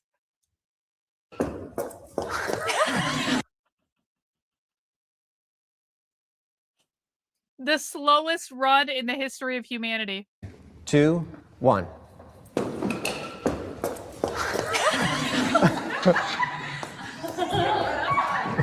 I'm not going to assume, but I imagine you have some sort of maybe person. This is a queer haircut right here. This is a queer person having a queer haircut to undermine capitalist beauty standards. Personal experience with eating disorders or disorder eating? Definitely as a kid, would overeat. I wouldn't say binge eating disorder, but I would compulsively overeat. I would eat, have a connection with my father. I would eat to feel a sense of comfort. I would eat to feel a sense of control, without question. And did you feel shame and then go to therapy to work on that? Or did you just oversimplify it and then kind of... I didn't oversee. I was 13, 14, and 15. So I didn't have the bandwidth to process what was actually going on. I was in therapy for other things that were going on in my household, and I definitely was helped. Okay. So I'm glad that you were able to, go to therapy. That's not something that everyone is able to go to. It's a luxury and a privilege for a lot of people, especially in the United States. I have dealt with an eating disorder since I was 7. That's when it was first realized. It wasn't diagnosed at 7, but it was realized at that point. And my body fluctuated. I'm not going to use numbers because I think there are a lot of people that have disordered eating that use numbers as a metric. And so they'll look at me and I'll say a metric, and then it'll cause someone to have what I like to call a shift in where they are now to where they're going to be down like a rabbit hole of disordered eating behaviors. I think that trauma and eating disorders go hand in hand, but they're not exclusive. There are people that don't necessarily have any trauma, but somehow have developed some sort of eating disorder. My eating disorder was something that I had from a really young age, and then just worsened because of my physical perception around people. But it wasn't something that innately was trauma-based. I am neurodivergent, and it was never diagnosed until I was, almost 30. So, but that's not because of trauma. That's just because of my neurodivergence. That's how my brain is connected. And so sometimes with neurodivergent people, they have eating rituals, eating routines that are rigid. And so that's where mine came from. So to say it's oversimplifying EDs, like body positivity is oversimplifying EDs, oversimplifying trauma. You're taking away the people that use the body positivity moment to find someone who they can relate to, and so someone that they can connect with that doesn't have the same road that maybe the masses had, but has their same road. Yeah, You've been voted out by the majority. Please Wow, return to your seat. that was quick. Oh, Hi, look at her I'm tits. Summer. How are you? What Jillian, the nice to fuck? meet you. Nice to meet you. Okay, so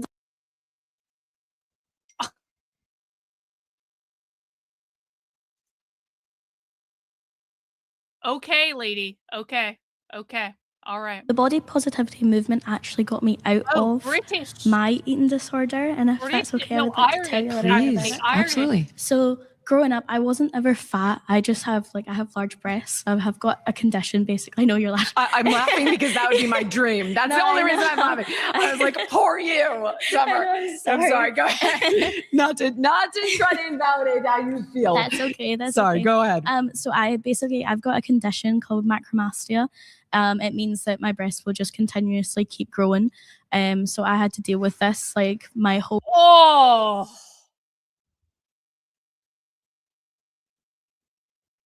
Oh, I'm so happy I don't have that. I'm so happy I don't have that problem.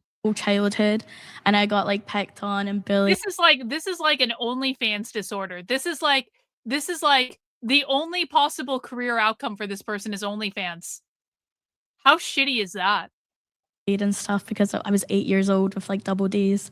So that's absolutely okay. I went to the doctors and they actually told me that I had to lose weight in order to get a reduction. At this point, I was actually a Scottish size 6, which is a UK size 2. Scottish. So like on the bottoms, just obviously not on my top. So this actually drove me into an eating disorder. And I started to starve myself and try and make myself thinner so that my breasts would get smaller. And that never ever happened. Like they just continuously, because it's obviously a condition, so they just kept getting bigger as I was getting smaller and smaller. And it wasn't until obviously the online platform made the body positivity movement more aware to me, and then that really helped me, and it's made me start eating more. It made me start posting more online about my body, and I just think that your claim's a little bit silly. Can I give you some examples? Of course, please. So while intuitive eating is actually not intended for people with eating disorders, I cannot tell you how many people have misinterpreted that. And I've ended up dealing with it personally for quite some time now. So for example, things like avoid diets where mechanistic eating is actually recommended for people with many different types of eating disorders. And even the women who started intuitive eating suggested that, like, hey, this is a goal, not a treatment plan. But when you've got, random people online who are, hey, just listen to your feelings of fullness. You can't do that when you're anorexic. Your body no longer recognizes those satiety cues. It absolutely shuts it down. And it's, what was it? Listen to your hunger. Like you cannot do that if you have binge eating disorder and you're feeding a deeper hunger. It's the fundamental ways in which things like intuitive eating have been misrepresented by the masses. And of course, I understand what it was intended for. But if you think that the vast majority of these people posting on TikTok have read the freaking guidelines of mechanistic eating, I think we're both dreaming. No, I get that. But I think the thing in my head is like, why do you care so much about someone else's body in order to like try and argue against body positivity? Like say someone's like fat, obese, whatever, walking on the street, that doesn't actually affect you as a person. Totally right. So No, I disagree with this. I disagree with this. And I probably wouldn't have before I lost weight. But let me tell you guys about something that happened to me yesterday. Let me tell you guys about this. So I went shopping yesterday because there's a really nice outdoor shopping area in New Hampshire. It was a really nice day. I wanted to walk around outside and I was like, I'm going to go to this really nice shopping area. I'm just going to bum around, like whatever. It's outside, like whatever. So I'm walking around and I end up going into a store with athletic clothing because I'm really trying to work my way up to going back to the gym. I'm really trying to do it. I know I need to go lift weights. I know I need to go do squats. I really need, I need to go back to the gym, and I'm trying to mentally get myself there, but I have a lot of trauma from when I spent 4 hours a day in the gym. So it's like I'm overcoming my internalized trauma from being in the gym. Okay. So I go into this athletic store just to look around. There is nothing in this store except athletic clothing. That's what this store is. All of the mannequins were fat. Every employee in the athletic store was fat. Every shopper in the athletic store was fat. All of the clothes in the athletic store are cut for fat people. I tried on some of them. The sizes that I had to get into in order for the clothes to actually fit me, because they are all cut for fat people, was like an X fucking small. I am not the biggest woman, I'm not the smallest woman in the world. I'm not an X, like there is no godly reason that I should be an X small. I'm 5'6" and like 130 pounds or 133 pounds or like what, close to fucking enough. I'm not the smallest person in the world. And yet, like, the athletic stores are now entirely geared around fat people. Now, listen, when I weighed more, I had no expectation that I was going to have clothing made for me in an athletic store, sold to me by fat people, with fat mannequins, with all of the clothing in the store being for fat people. So it does. It fucking does. Skinny people are oppressed. Thin people are oppressed. If you do not understand what it's like to try to buy clothes, it's like, I am wearing right now, literally, this shirt is an X small. The pants I'm wearing right now are an X fucking small. I cannot imagine weighing less than I do and actually needing to buy clothes that fit, because it's actually getting difficult for me to find clothes. It's not fair. Thin people are oppressed. It does affect us. When everyone is fat, it affects everyone. It's body positivity. Like, say someone's like fat, obese, whatever, walking on the street, that doesn't actually affect you as a person. Totally right. So I don't understand why you would feel the need to fight for people that are arguing for that person to feel validated as a person. I'm not arguing for the person I don't know. However, there are people that do want help. Not only do I fit into X small clothes, they are oftentimes too big for me. They are oftentimes too big. Not all the time, but this is an X small shirt. Almost showed you my boobs. You are this fucking close to seeing my boobs. Like, Mizakan almost just lost it. And the reason you were so close to seeing my boobs is this shirt is big on me. This is an X small. My pants are big on me. I have to roll down the waistband of my pants to get them to fit. And they are an X small. The struggle is real. It is real, and it is unfair, and it is uncalled for.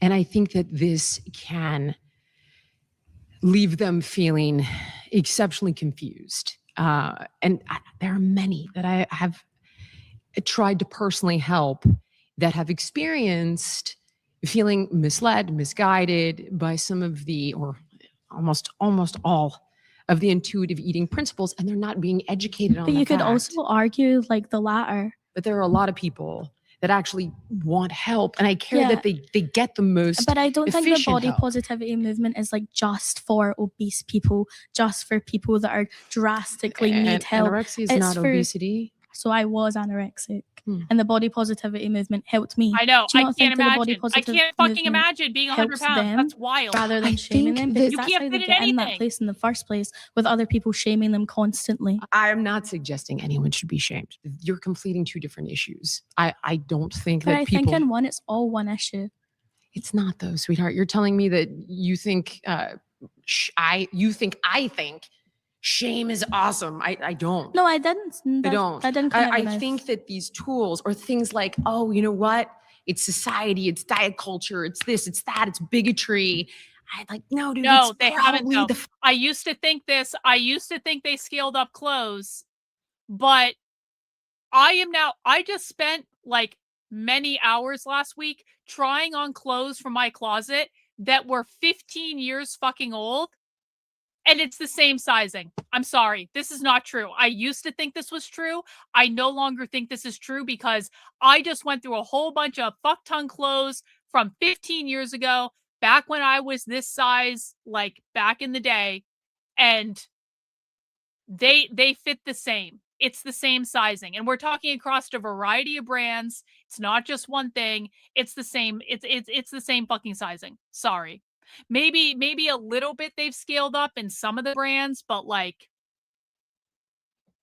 fact that like somebody, God forbid, touched you when I'm you were a almost back to kid. I don't or- think that's appropriate that's or the even goal. right. 10 more pounds. And the slightest bit. You No really one don't think touched so? me. No, And not like, you, dude. I'm no not one- talking about you. I completely get that. And I'm not you talking also about you keep mentioning personally. like parents. I have two very loving parents. My parents never made me feel shamed about my body. It was like TV shows like The Biggest Losers. In the UK, we've got Super Size versus Super Skinny. Like, it was all of these TV shows that made me feel like this. It wasn't my parents. I'm going to suggest that I don't think you would be vulnerable to TV shows. Why? If there wasn't a primary injury. Because who cares, buddy? Do you know how much stuff like goes after me personally, or after people of color, or after gay people, or after People like of color? You have to everybody- remember, I'm quite young. So when these came out, I was very young, very impressionable. And I have like adults telling me that my body, because my BMI is higher, I have adults telling me that my body is like, you have to lose weight to fit in with normal people. Like, you're young when you're that impressionable. happens, And for you to be arguing against like body positivity, like, I hope you don't have a daughter, because my little sister, like, needs the body positivity movement. I think people need the body positivity movement, because without it, everyone's just going to be looking at other people, judging other people. Like, I'm sure. You think the body positivity movement is stopping people from being assholes? No, that's not what I said. I think you're not right about that. No, that's not what I definitely said don't at think- all. You said you think it stops people from judging other people. Yeah, well, no shot that's going to happen. They're It's just not they're going judging to hide it people from on you. their size or what they're like. Of course they are. They're not. Okay, pause. You've been voted out by the majority. That's okay, Please thank you. return to your seat. Oh. Nice to meet you. Nice to meet you. Lilia. So I think the language there is a little bit tone deaf, just because I actually believe that gym talk, diet culture oversimplifies eating disorders. Two separate issues, though. Both can be true at the same time. Both can be true, as in you could absolutely be making, first of all, gym talk should have nothing to do with eating disorders. So you're right, but it's a separate issue than the claim I'm making. How is it separate? Well, okay. So you're saying gym talk oversimplifies trauma and eating disorders, right? Well, I agree not with just you. gym talk, but just the way that our youth, all of us are. Maybe it's hard to tell.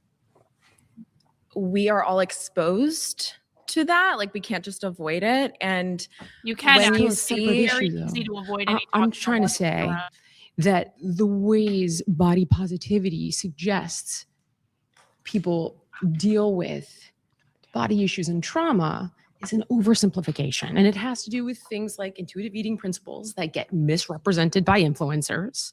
Okay. Okay. I can definitely agree with that. Well, then, unfortunately, you and I are so far on the same page. Well, here. no, I think, well, the way I see it is that body positivity is actually the bridge between health experts and anybody else, really. Explain it. Because I think that if I go to a doctor, it should be empowering for me to talk about my body. Of course. However, when I usually speak to a health expert, it's really not. I'm really more just afraid that they're going to speak to me in a way that degrades my body and makes me feel that shame that you've mentioned. Shame is not a motivator. It really turns people away. Whereas the body positivity movement teaches people to have the kind of confidence they need to make choices for How's it themselves. teaching you that? When you look at yourself in the mirror, I mean, and you tell this is actually, listen, this is a point that people on the right need to hear, because listen, I got into politics in 2020, basically. Prior to that, I had a whole fucking life. And sometimes during that life, I was thin, and sometimes during that life, I was fat. My weight went up and down and up again. And throughout this whole time, prior to 2020, I'm not saying I was never judged for my weight, because there were certainly times when I was, but I never experienced the negativity around my weight until after I was in right-wing fucking politics. And then it was an onslaught every day of me hearing about my fucking weight and getting harassed because of my weight and having people Photoshop pictures of me because of my weight and people deflecting and denying the work I was doing and not even paying attention to what I was actually saying because of my weight. I worked in higher education. I worked in consulting. I worked in corporate training. I did all of these other careers before I ever got into politics where I never had to deal with the amount of bullshit and nonsense regarding my weight, regardless of how big I actually was at the time. And I think one of the things that right-wingers don't understand is you push so many people away by focusing every single thing on appearance. And no one can deny that there is an acceptable MAGA look.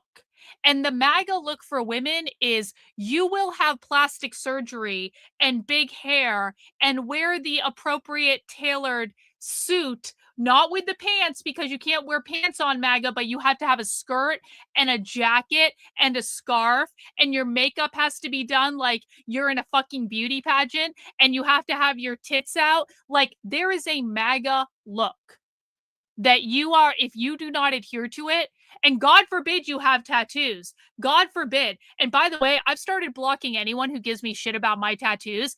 I fucking love my tattoos. No, they weren't a mistake. No, I don't regret them. Even if I wouldn't get the same tattoos today that I got when I was 20 years old, I don't give a fuck. And I do not care about your feelings about it, conservative fucking retards.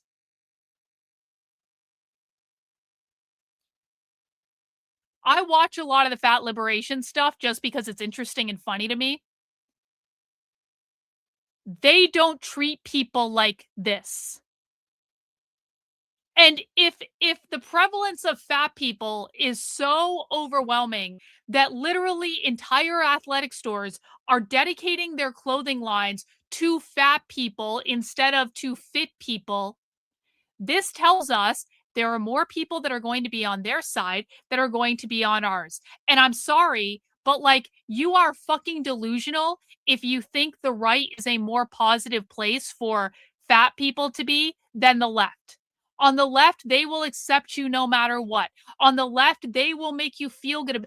This is part of why these women are so indebted to the body positivity movement, because they can go on Instagram and TikTok and see fat people talking about clothes and everyone's feeling good. Everyone's like, oh, you know, queen and all this stuff. And they're all, none of them are are apologizing or getting harassed for their fucking weight or how they look.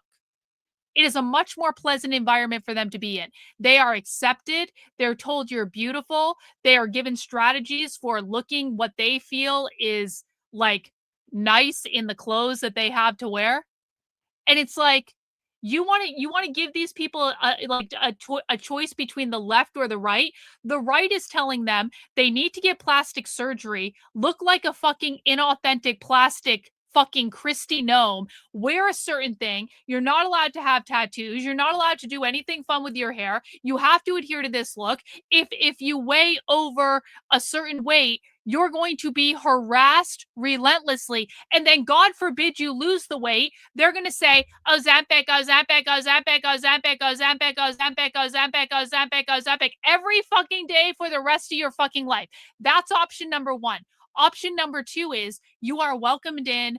Everyone is happy. Everyone's saying you're beautiful. Everyone's there to support each other. No one is calling you names. No one is photoshopping shit at you. Which do you think they are going to choose, guys? Which do you think they're going to choose? Are they going to choose the side that makes them feel good? Or are they going to choose the side that makes them feel bad? This is basic psychology 101. If you want people on your team, don't make them feel bad. If you make people feel bad, they are not going to be on your team. They are going to go someplace where they can feel good.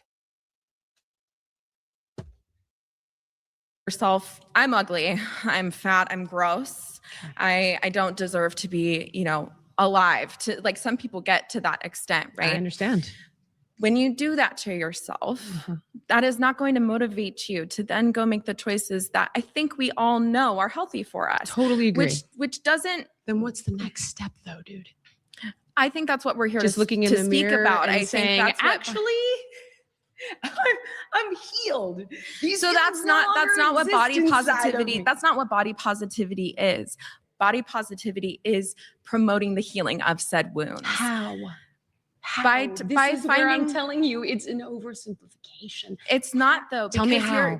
How is it going to heal you? Buddy? By looking in the mirror and saying, I no longer think so? And saying these shameful things to yourself, you already know that it degrades you and you're not going to want to do the things that most people. What comes after deciding not to beat yourself up? We're both on the same page there. Now get below the tip of your iceberg. We're seeing different perspectives of the same page, right? And that's why I do believe that body positivity is the bridge that we all need. Tell me what comes after. The moment you decide you're not going to say that shit in the mirror anymore, then what? Then I should be able to consult health experts that are also body positive towards my body. No one's saying not to. Okay, so tell us who the health experts are that are body positive. Because if I should be able to go to a doctor or what you want when you say body positive, what kind of health expert are you looking for? I know a million doctors, and all of them would love to help somebody. Whether what is help? Is help saying you need to get your ass in the gym. You need to restrict your eating. Tell me whatever. What help is for you when you go to that. That's what I think everybody should have the opportunity and confidence to do, and that's what body positivity is teaching people. It's not teaching people that they're perfect in the mirror and that they don't deserve to have the courage to change. You still haven't given me a how. All you're telling me is I think we all are here to figure out how, because nobody has the answer. That is not true. See, this is a perfect example of what I'm talking about. And if they refuse to agree with us, they can just die of heart disease. Well, Jeff, you just made the right wing seem really enticing to join for people that maybe don't want to be told that they should just die. The left is like, we will love you no matter what your size is. Come over here. We're going to make you feel good. We're going to be your friend. The right is like, if you won't conform to what we want, you can literally die. You want to know why they're on the left, Jeff? Because you're wishing death upon them and the other side is making them feel good. That's why. Many people have the answer, sweetheart. Psychoanalysts have the answer. I'm sorry, I don't like to be called sweetheart when we're like debating. Forgive me, but many people have the answer. And but you believe you have the answer, and you believe that somehow body positivity is not involved in bettering yourself. I just think that's contradictory. I really do. I don't see how. I think that there are absolutely experts that have the answer, and it's more than platitudes. So what is the answer then to you? If it's not getting treatment.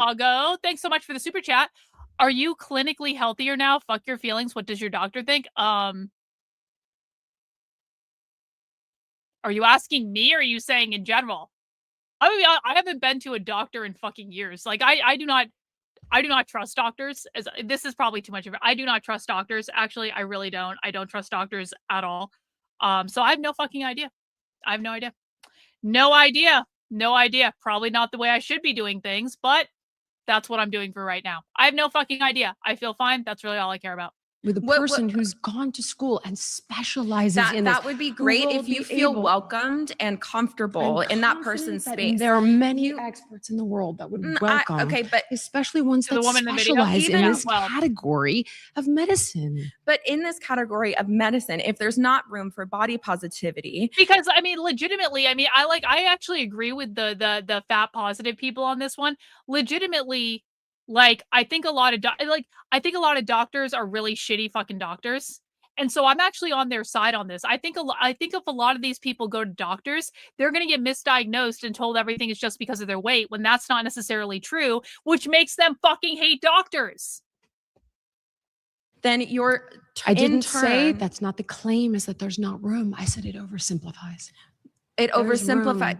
Are you saying, hey, Stephanie, you know what I'm dying for? I'm dying for you to stay on fucking topic. I don't give a flying fuck about atheists who have turned Marxist. Hang on one sec. I don't give a flying fuck about this. I don't give a flying fuck about this. You want to know why, Stephanie? They control your fucking churches. If you're a Marxist, you must be an atheist. Oh no, you dumb fucking person. They control your churches, Stephanie. I don't give a fuck about atheists. People's trauma? No, I'm telling you, it oversimplifies the complexity and the depth of these types of disorders, whether it's anorexia, whether it's bulimia, whether it's binge eating disorder, whether somebody is eating, and Summer was not referring to you, somebody's eating because, let's say, they were molested. And now but you bringing up somebody's like eating because they were molested. I mean, most people, that's not why like necessarily people are eating. That's what the claim is about. It is about the fact that people who have disordered eating and trauma, I think the body positivity movement with things like intuitive eating specifically oversimplify and can actually give bad advice. But the fundamentals Okay, of the pause. You've been voted out by the majority. Thank you. It Please was nice return to your seat. I've been on a diet since I was like 6. Okay. You've talked a lot about trauma, being molested, parents, this and that. I've heard of someone mentioned the BMI. I've heard people use the word obese. Okay. So what is your thought on this oversimplification? I think actually the medical industry and a lot of health professionals have oversimplified. I'm sorry if that's happened to you. I think you're seeing the wrong people. I know a lot of really good people. But that's also privilege. Of course, you know a lot of good people. You're a rich white woman who's been on television. And I would love to know, somebody mentioned the show. Oh, Dragon Tail! Thanks so much for the super chat. Jillian is yet another well-meaning, logical American who just thinks she can calmly reason with crazy classical. Yeah, see, this is the thing. Is like, I want to think. Like, I really think that Jillian Michaels is very new to this entire world, and I think that she's trying. I think she is very naive about what she has gotten herself into. I think she's very naive. And I want her to be better. And I hope that she will be someday. I appreciate you, bro. Thanks so much for the super chat. Totally. I could read a book. I've read a lot of diet books, Jillian. Not a diet book. Or whatever. What kind of book? A self-help book? Well, I mean, if you're struggling with an eating disorder and you're telling me I have no access to well, how do I know expert. if I'm struggling with an eating disorder? Where does genetics play into all of this? Do you want to take on genetics? We can. Go ahead. Are you a scientist? Do you think you have to be a scientist to understand? No, but I haven't heard one comment about where do genetics play in. That's not the claim. If you want to get into genetics and repeat obesity. The claim again. First of all, obesity is a very outdated term. It's based on the BMI, which is based on white men in this. Come on, Jillian. You could be single-handedly responsible for updating the BMI. Okay, but we also have waist to hip, and we have DEXA, and we have MRI. Yeah, but let's be honest. So what are the MRI, meaning like the machine most fat people don't even fit in? You have DEXA and you have I've never waist heard to of that, hip. girl. What's a DEXA? DEXA These scan. are normal people. We are on TikTok. Okay, how about waist to hip? Hold on. There's also been a lot Waist of to like hip blame, ratio? waist to hip ratio, but that's also like skeletal and like No, waist to hip is not. It has to do with a ratio of your waist to your hips, and it's evidence, sorry to say, of excess visceral fat. That's what it's for. And that's an indicator. I know my waist to hip ratio is. I have no idea. So obesity, that term, what does that mean to you? Obesity, it means that you have an unhealthy percentage of body fat. What is healthy? What is unhealthy? Like, what is the measure of health for human beings? For women, I think it's in the 35 plus percentile. 35 plus percentile of what? By what measure? The DEXA? 35% of your body weight being comprised of body fat. The thing that I think is most interesting is that you didn't get to earlier. You didn't ask me earlier. Well, I haven't gotten there. With someone else. You said, because I'm seeing a very different person than from who we've seen on television. And I think there's been a lot of blame shifting to influencers and TikTok. And the reality is, girl, that's where we're all getting our info now. I've never seen a full episode of The Biggest Loser because my parents told me to watch it. And I said, all the way off. Right, but you have no rage at your parents whatsoever, right? Oh, well, I'm not mad because of rage at my all the way parents. off? That doesn't sound like a primary wound, telling your parents to all the way off. The Is that not evidence of what I'm saying? Totally. Primary wound plus genetics plus whatever choices I make in my life is where what you're Can I ask you now. something? Pick the argument I want to have. Do you want to have a debate? I want to Do you hear wanna who discuss you are on the genetics? show, who that person is and was. Okay. And who this person is now, because Same I'm seeing person. It's not at all. Can I say something? You just told me you never watched an episode of The Biggest Oh, but I've seen TikTok clips. I saw the documentary. I mean, have who you hasn't? have you ever seen a full episode Let's say with one of my contestants like Abby Wright. Tell me about or the Michelle show. Tell me Aguilar. whatever. Tell me who you were on the show. Tell me where that Jillian Michaels. Because to be honest, but you we've gotta all let me talk. Sure. Okay, I'm the exact same person that you see now. Now, of course, yes, you would see parts of what I was doing. You would never see the entire picture of what I was doing, and you would never understand why I was doing it. So let me address the part that you're thinking of, okay? I had a contestant, 500 pounds. This contestant in particular had an exceptionally traumatic background. Can I tell you about it, or you don't care? Okay. So her mother was a prostitute. Yeah, seriously. A sex worker, seriously. we say now. Her mother was a sex worker. If that makes you feel Sex safer. work is real work. Okay. Sex work is work. Let's go. That's another attribute of queer ideology. That's a separate debate. And I'm not, let's stay on point. Let's stay on point before we get into all the woke ideology. So having said that, the contestant named Shay, her mother used to sleep with men for heroin while she was locked in a closet. And she's going to go home based on the percentages. I didn't make the game, not a producer. Very publicly had issues with the name and the gamification. So I don't want her to go home. And certain things need to happen before I feel, and I have seen, that there would be any hope of her being able to live past 40 years old. And she has all of the things, type 2 diabetes, the beginnings of chronic kidney disease, arterial plaque, all the things. Hey, we got another super chat from Maria Callis fan. Thank you so much. She's right. I am 5'3", 115 pounds, but if my body fat goes above low 30s%, I don't look good. Jillian knows her stuff. Jillian Michaels is a smart woman, and this is why I'm so annoyed at her lack of political evolution, given that she's been around this space for a couple years now. We're going to see where that goes. I appreciate it, Maria. Thank you so much for the super chat. Thanks, Dragon Tail. Reminder, Jillian is a Zionist who ran off her own show because her passive-aggressive whisper couldn't handle Anna Kasparian's calm intelligence. And I had forgotten about that. I had completely forgotten about that. Is she Jewish? Is that what's going on? Thanks so much, Dragon Tail. Appreciate it. Guys, as a reminder, in about half an hour, we are going to be watching a live leftist organizing call. So we are at a 30-minute warning right now. We will be watching this call when it goes live at 8 p.m. We are watching Jillian Michaels argue with fat activists up until that point. Legitimately alarming. So I can't get her on this freaking ladder. It's day one. It's over. Can't get her on for 15 seconds. It's over. Tried it. It's over. Cannot get her on this ladder for 15 seconds. And we're playing this out and we're playing it out, not getting anywhere. Because the story is, I'm weak, I'm fat, I'm worthless, I'm this, I'm that, all the internalized shame. Yeah, we probably should watch the clip. And at that moment, I pretty much tried everything. What you don't see is this has gone on for about 4 hours and I can't get her on the freaking ladder. She comes in the room and I'm like, all right, that's it. I'm like, God damn it, get on this freaking ladder. I swear to God, get on the ladder or you're going to go home. Get on the freaking ladder. Going crazy. And I'm utilizing her fear of me, quite honestly, to circumvent the story that she thinks is true. Long story short, she gets on the ladder. She climbs 15 seconds. Show up the next day. She's like, I got back on the ladder for 15 minutes last night. I was like, that's awesome, dude. And she ended up losing 300 pounds. So you may not agree with it, but it worked for me and it worked for Shay in that moment. You don't know why I'm doing it. You don't understand that it's a life or death intervention on a ticking clock.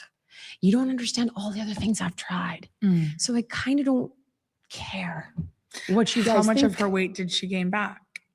She gained, well, good one. Because 95% of diets don't work. Not my contestants. 35% of them kept the weight off, which is actually exceptional. And I could give you all the names.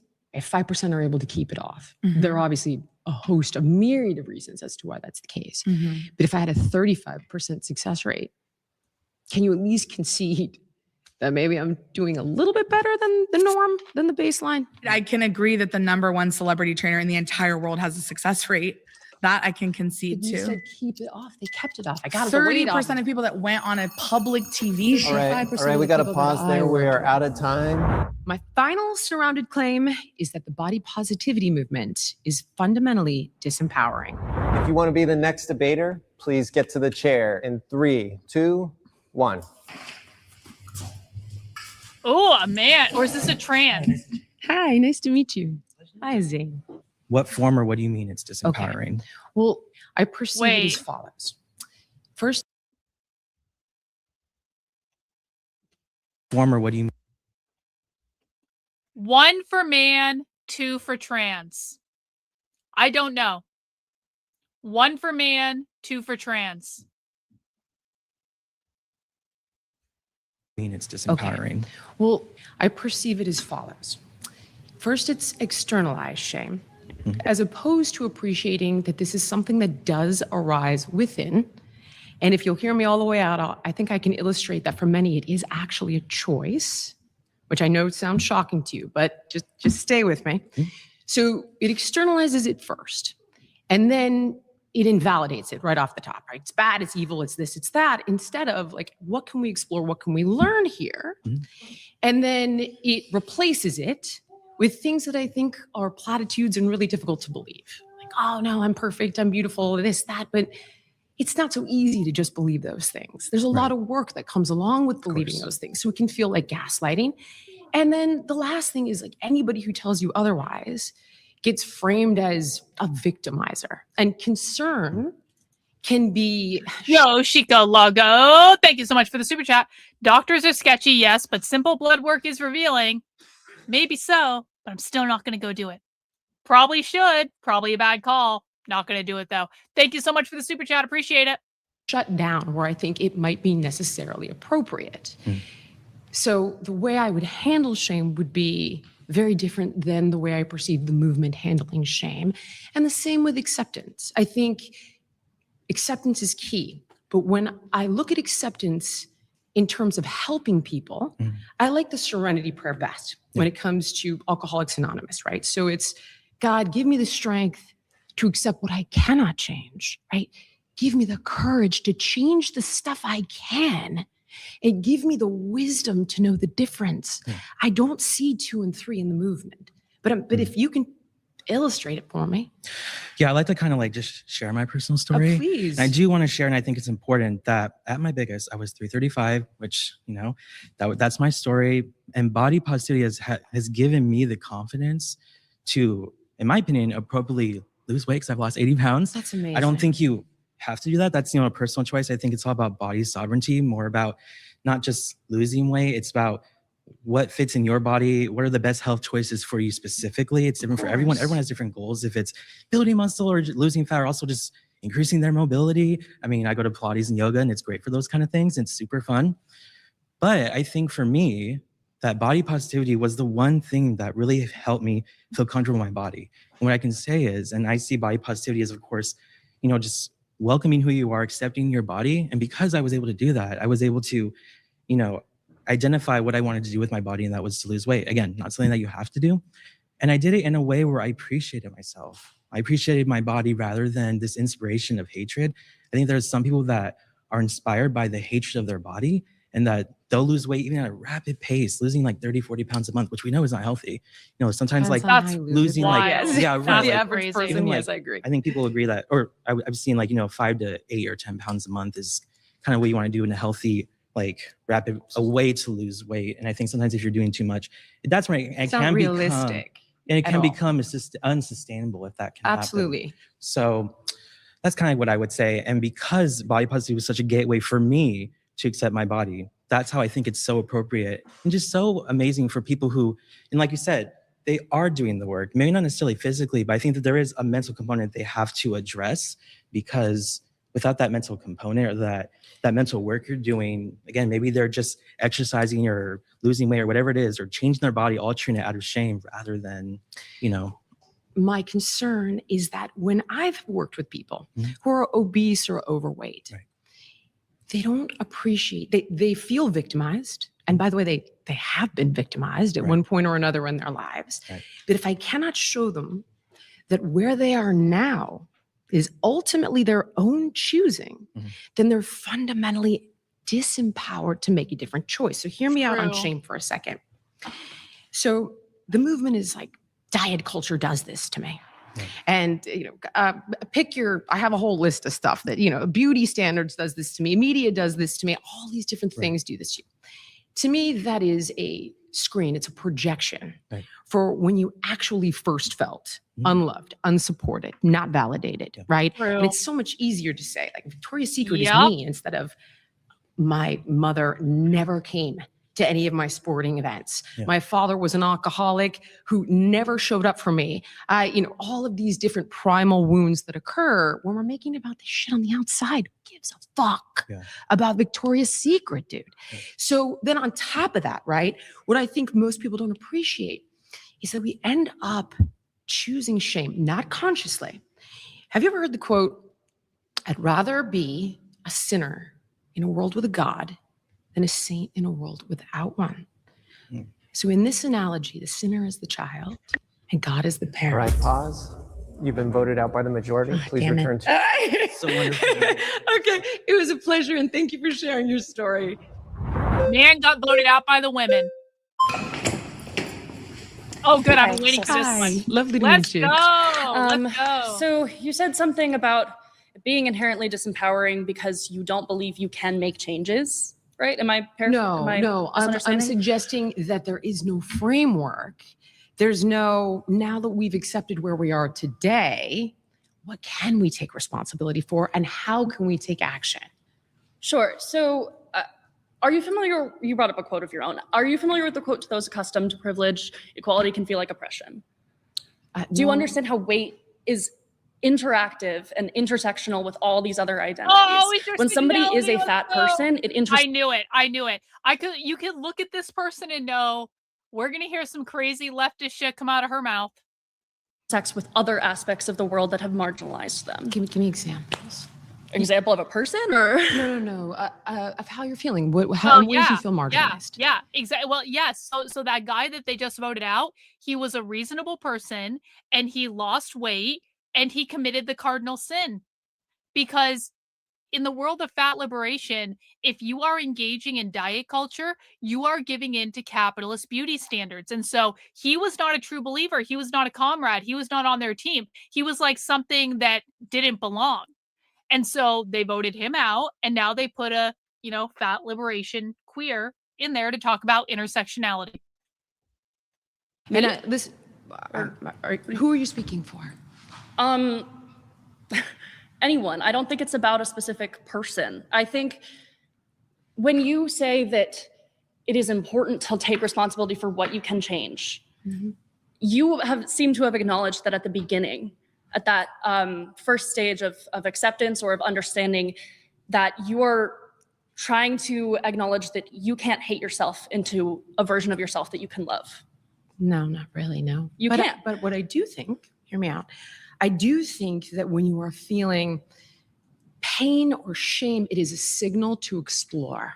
I do Absolutely. think that. And I appreciate that you're coming at this from a place that involves the mental health as well. It sounds like you would be pro therapy and pro understanding where these roots come from. Yes. But again, you can't change yourself. You can't go into changing yourself from the expectation that that will make you feel better about anything. And I don't think that our choices to make changes about ourselves reflect more self-love necessarily. They can. I think if you choose to take, so I don't interrupt you. Please continue. If you are choosing to take care of yourself, that comes from something within you that feels good for your body. Okay. And so the body positivity movement to me is not inherently about, it's not about taking, diet culture and just saying that is the root of all evil. It amplifies the ways that we have been harmed and feel shame inside. It is a harmful thing that actively causes pain. Talk to me about what you would like to see change. Diet culture eradicated. It's not going to though, buddy. And here's the thing. Okay. Hear me. It's just not. This is the world we live in, right? So you think that's acceptable? We also live in a world of racism and homophobia. Yeah, I don't understand. But all the more to my point, right? So think of it as follows. I would say there are probably millions of people that hate me. I get death threats all the time. Me too.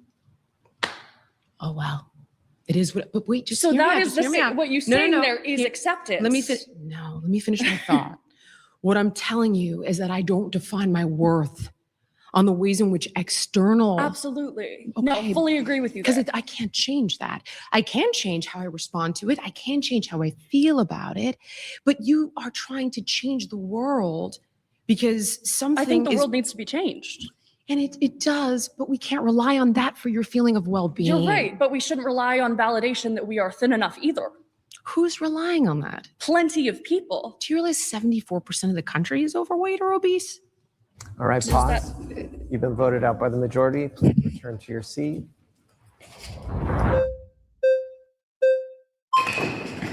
Oh, validation lady again. I'm curious about what your definition of body positivity is, because you're talking about shame and you're talking about personal feelings and emotion, and I have a little bit different of a definition of body positivity. Some of yours. So when I think about the body positivity movement, I actually think about its roots in the fat rights movement, which is where I work. In the 60s, right? yeah.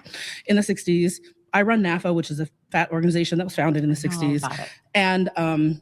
And when I think about the folks who have been using that terminology since the 70s, 80s, 90s, not just the people who kind of popped up using it on Instagram and Tumblr in the 2000s, but that it has this long, long history. That long, long history is actually about body justice. I know. It's not just about individual feelings. It's not just about, my mother-in-law said something to me at dinner, or this guy didn't want to date me because I was fat. It's actually also about things like, do I have access to healthcare, weight neutral healthcare that actually treats my symptoms, not just my body, right? Do I have access to equal pay? Do I have accommodations for the body that I'm in right now, not the 100%. body that I might be in someday? And so I think about these systemic disenfranchisements and discriminations that happen to people, especially people in larger bodies. Yep. And when I want to embrace body positivity, it's more than just that personal self-esteem piece. Right. But what you seem to be talking about is the personal self-esteem Not piece. true.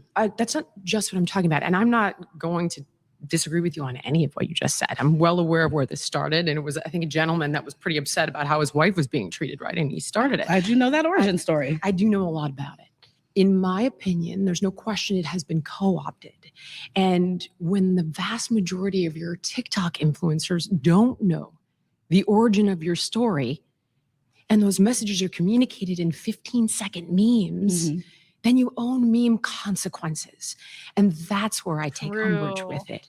And it's become this amalgamation of rolling up different movements along the decades. So we can't be like, well, I'm going to carve out the part that's the rights piece and forget, don't look over here.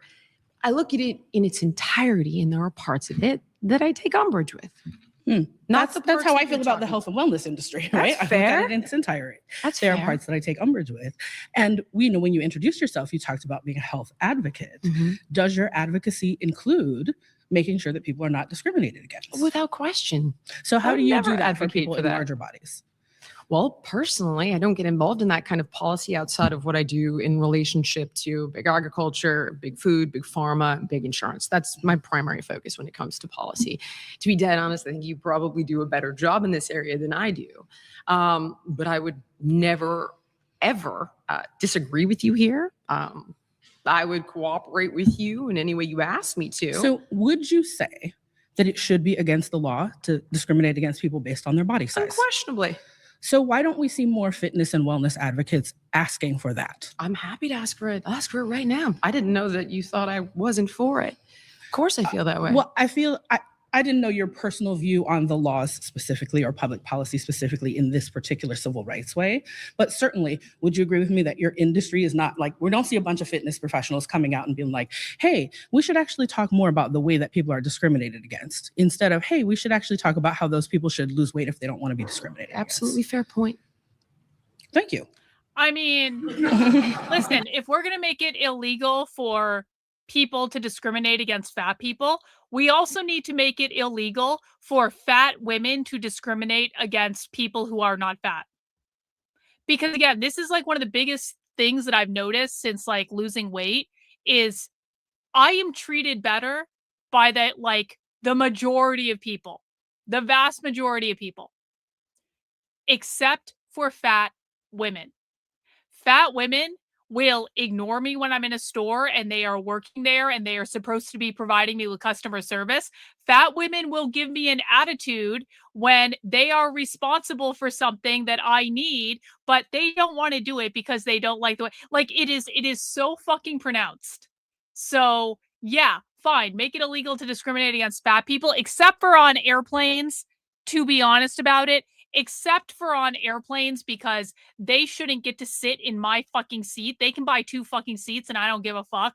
They should not get to occupy my seat because they can't fit into their own. But you also have to make it illegal for these fat asses to discriminate against people that weigh less than them. Will you contact your representative? No, we got Maria Callas fan in. Oh my God, fat women are mean to me. Having always, yeah. Fat women are very mean to women who are not fat. I have noticed this emphatically. Right, you're looking at her. I'm right here. Olive girl. Y'all heard it right here. Jillian Michaels said, "I will contact my representatives." Girl, I'm right here. I'll give you my cell phone. All right, pause. Tigress has won her section of Tigress has won.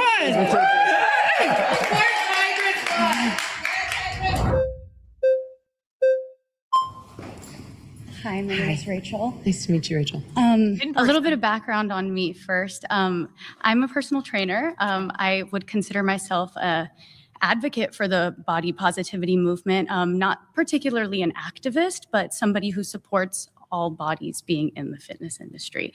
But then we're talking about shame. So I'm trying to show you why somebody would choose to internalize a lack of worth, which results in toxic shame. So real quick, healthy shame is if I acted like a douche to one of you and I went home tonight and I was like, oh God, I was feeling insecure, I was feeling overwhelmed, I acted like an asshole. I regret that. How can I change that next time? That's going to be something very different. Just wait, just hold on. Okay, then something toxic shame, you're bad. Not the thing you did could improve. Not being analytical and exploring your behavior and agreeing to change it. So toxic shame is the internalization of not being good enough, right? Yeah. So what I'm trying to illustrate is that many of the people who end up in that position feeling that way have chosen that feeling because it is safer than accepting you were primally abandoned as a kid. True. So the idea is that if you can be better, then you'll get what you need. If I'm externalizing shame on shit like diet culture, this origin wound never gets healed. And if I don't accept that it wasn't them who did this to me, if I can say, wow, I let this defense structure build inside of me to protect myself at a time when it meant my psychological survival, but now this is no longer serving me, I think that's a better way to work it through. Okay. How did we go from the word body positivity to shame? This is an umbrella that we're looking at. We're talking about diet culture, which is like such like a micro point in the movement. Like we're not just talking about big bodies, we're talking about all bodies. So all bodies don't feel shame. But shame, I mean, it is a core tenet we're talking of the about movement. Have you ever felt shame? Of course. Shame is not size exclusive. I didn't say it was. But then why is a movement that was created to make people feel better about the body How that does they're it do in? that? Tell me. You don't think it has a protocol for addressing shame? It's pretty explicit. No, but have you ever been in a bigger body? Yeah, it was 175 pounds at 13, 5 feet tall. Okay. I also was overweight previously. Like when everybody is telling you that you are not good the way that you are, like Mizakan, you have to. Like, you missed it, Mizakan. Mizakan, you missed it. I almost accidentally showed my boobs on the stream. In demonstrating that I'm wearing a size X small shirt, it's still too big on me. I was like this close. It was this fucking close. There was almost a nip slip, like live on the stream, bro, and you missed it. Okay. You missed it. Guys, we have 4 minutes left until our organizing call. We're going to watch this for a couple more minutes, and then we will be going into a live leftist organizing call. to hear, something probably more practical than what we've been listening to for the last 2.5 hours. Love yourself. You have to invite love into the space. How? By looking at yourself in the mirror and telling yourself, I'm beautiful. It's not going to work, kid. It does That's work. an SNL skit. It's not. Yes, it is. How it's positive affirmations. Like we're like, no. This is like real. Like how we Positive speak. affirmation how is we like speak dealing with a bullet wound with a Band-Aid. Okay. But you have to speak to yourself with love. Exercise can be a very shameful thing for people in a bigger body where they already don't feel invited Conflating into two the different space. issues. No, but it's that I brought up body positivity and you brought up shame. Shame is dealt with. I mean, listen, is an integral part. like you guys should have been so lucky. My boobs look fucking great. Like I wouldn't, honestly, if I accidentally had shown my tits on the internet, I wouldn't even have been that upset about it because my boobs look fucking great. Okay. You guys are the ones that missed out. I know what they look like. Very sorry to disappoint. Body positivity movement. You're saying it's not? How shame is dealt with. How people manage their shame. It's externalized and then it's invalidated. And that same form of what you call shame, I call self-love. And that same what am feeling. I calling shame? You're calling the feeling of feeling uncomfortable in the size of your body shame. No, I'm not. I'm saying that the movement Malcolm is being polite. I fucking love it. You Malcolm address so shame polite and by gentlemanly. externalizing it. Diet culture made me feel this way. Okay, Capitalism made me feel this way. Not diet culture. Bye-bye. Body positivity. Did Jillian Michaels, this might be the moment of the entire stream. Did Jillian Michaels literally just understand that these fat people are making the argument that capitalism made them fat? Holy shit. There is hope for Jillian Michaels yet. Jillian Michaels said capitalism. I'm so happy right now. This is like a big fucking W. Shame by externalizing it. Diet culture made me feel this way. Capitalism made me feel this way. Not diet culture. Bye-bye. Body positivity. I'm a woman with a baby. I am 6 months postpartum. Okay. Body positivity is for me too. I have loose skin on my stomach. I don't look the same as I did before I had a child. I gained 70 pounds and had to work to lose it because that was my choice. And I wanted to move my body to feel better. So body positivity is not diet culture. There's like more bodies that fit into this umbrella that you're talking about than just like, oh, big people. Oh, I'm not saying that there aren't. Then what is this diet? Like, why diet culture? Like, why is that the first thing that rings your bell? Like when you think of that? It's not the first thing that rings my bell, but what I'm suggesting is that very often. What's the first thing you think of? What's the when you first? think of body Gosh, there's positivity? many different pieces to this patchwork First quilt. thing you think of when you think of? Honestly, Is it the word fat? I think no. Then what is it? I think of people who have been really hurt, rejecting the things that they have felt rejected by. So All right, pause. We're out of time. All right. Please Well, that's a good place to stop there. Let's move over to our organizing call. Guys, we're going to spend the next hour or so listening to an organizing call with the Working Families Party. This is a live organizing call. This is basically like a public spy stream that you guys are getting for free, okay? So if you appreciate the fact that we are about to go inside a live leftist organizing call, please make sure you have mounted the like button. Please make sure you are subscribed to the channel. If you want to donate some super chats and channel memberships to fund this work, I would really appreciate it. There are currently almost 200 people waiting to watch this call on YouTube.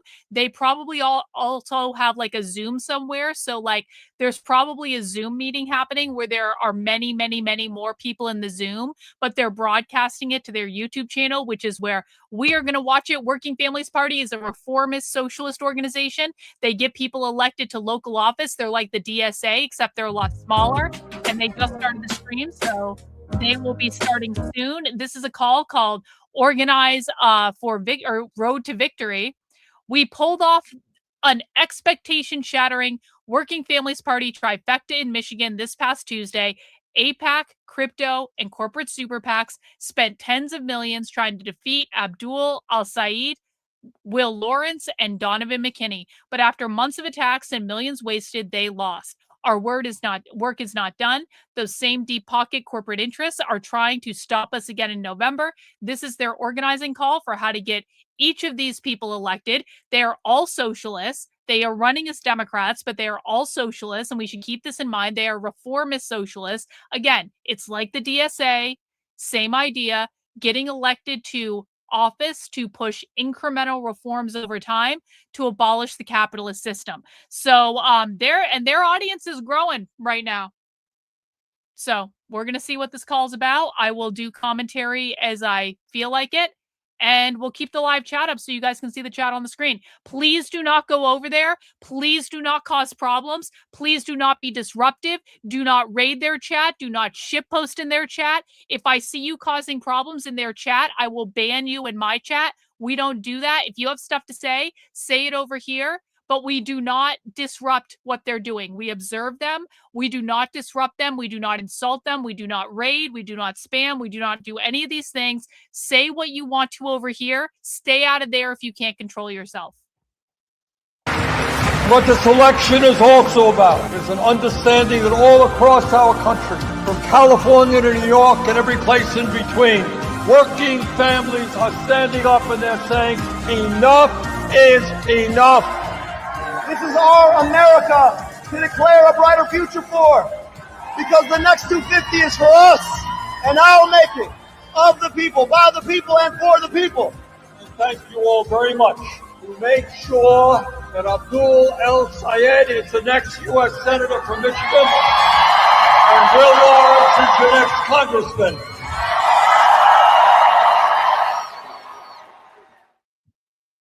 Hello and good evening. Good evening. If you're watching, then you believe, like I believe, in freedom and you're willing to fight for it. And for that, I am so grateful for you. My name is Maurice Mitchell. I'm the National Director of the Working Families Party. Now, maybe you've joined a Working Families Party call before. Maybe you haven't. But if this is your first time joining us, the Working Families Party is a party for working class people of every background. We're teachers, we're nurses, we're delivery workers, and we believe that in the richest country on earth, every person should have health care that they could count on, childcare they could afford, and a home to call their own.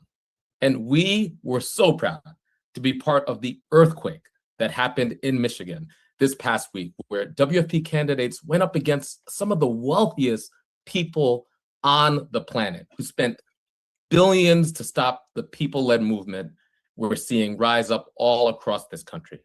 But before we go any further, I want to introduce my co-host, Amira Sequeira. Hello, good people. Thank you everyone for joining us tonight. My name is Amira Sequeira. I'm the Director of Federal Affairs at the Working Families Party, and I am really excited for the call that we have planned tonight. Our shared victory last Tuesday in Michigan was historic. And as a movement, I'm really excited to have the opportunity to celebrate that victory together tonight. And even more importantly, we have our work cut out for us in the next 3 months to make sure that we win these critical races in Michigan and across the country in November. And I'm so excited to be in this work with all of you and in this moment, getting ready for this fight ahead for the next 3 months. So Mo, you and I, we were both in Michigan. We were in Detroit, we were in Lansing, we were in Grand Rapids. We were together traveling across the state, launching canvases, speaking at rallies. It was an electric few days in the lead up to this election. I'm curious, Mo, did you have a moment before the polls closed when you knew that we were going to win this on Tuesday? Well, you know, from the minute I stepped off the plane and I was on the ground, I felt the energy and I saw all of the grassroots volunteers of all races, of all backgrounds, of every religion coming together, and it felt very special. Now, you know, it's easy to get lost in the roller coaster and watching the 24-hour news channels and seeing the pundits yell at each other, and that could really be kind of confusing. But the thing that I like to remind myself is that I don't think anybody could have predicted this outcome a year ago, not even 6 months ago. Now, where we are today is that grassroots, working families, populists, up and down the ballot are winning in some of the biggest races in the country. And that is truly historic. We are truly on the precipice of history. So let me ask you, I'm just going to turn the question around to you. What was going through your head on Tuesday night? Oh man, I was mixed, Mo. In the few days before, I started to really feel like we were gonna win this. Like the energy on the doors, the energy in communities. There was this excitement to make sure that Abdul would win on Tuesday night, to make sure that Will would win on Tuesday night, to make sure that Donovan would win on Tuesday night.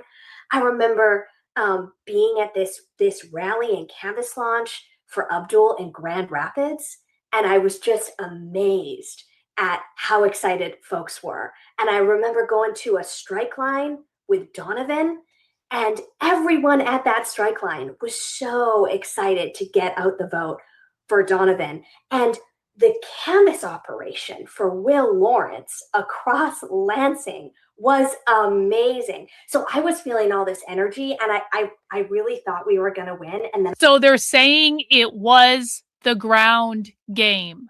The ground game. The ground organization did it. You cannot meme your way past a ground game, guys. They're doing basic fundamentals. They're doing door knocking. They're doing phone calls. They're doing voter registrations. That's how they're winning. Have three really exciting guests coming up.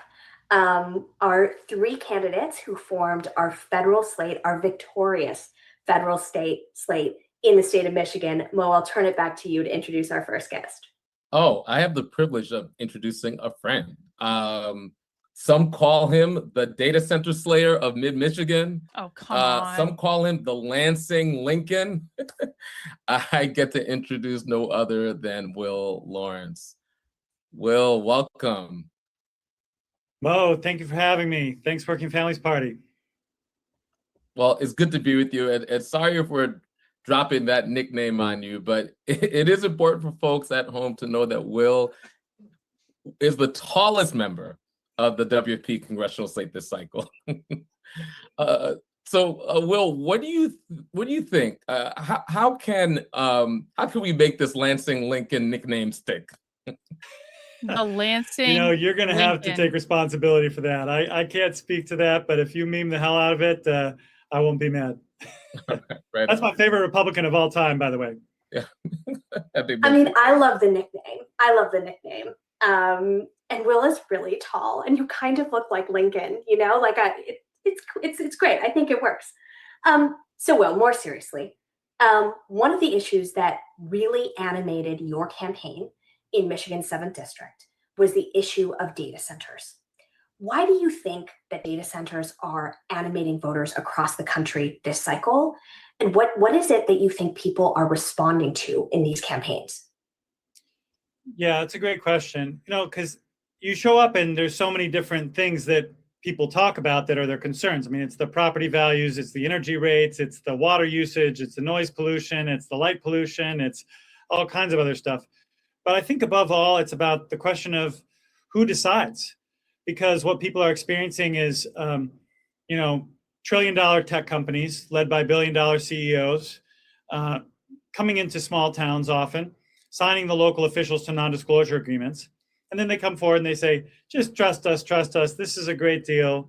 Don't worry, the utility companies, they've assured us that your rates aren't going to rise. You can trust them.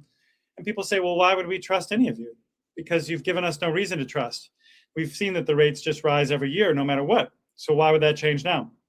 And you signed a non-disclosure agreement. So we are not listening to Democrats. They won't even tell you which company is fuck up. behind the deal. But it's a great deal. Just trust us. So I think it's very symbolic. In addition to all the specific issues that are at hand with the data centers themselves and the question of AI. Oh, by the way, if we build this data center, it's going to put 10 million people out of work, maybe.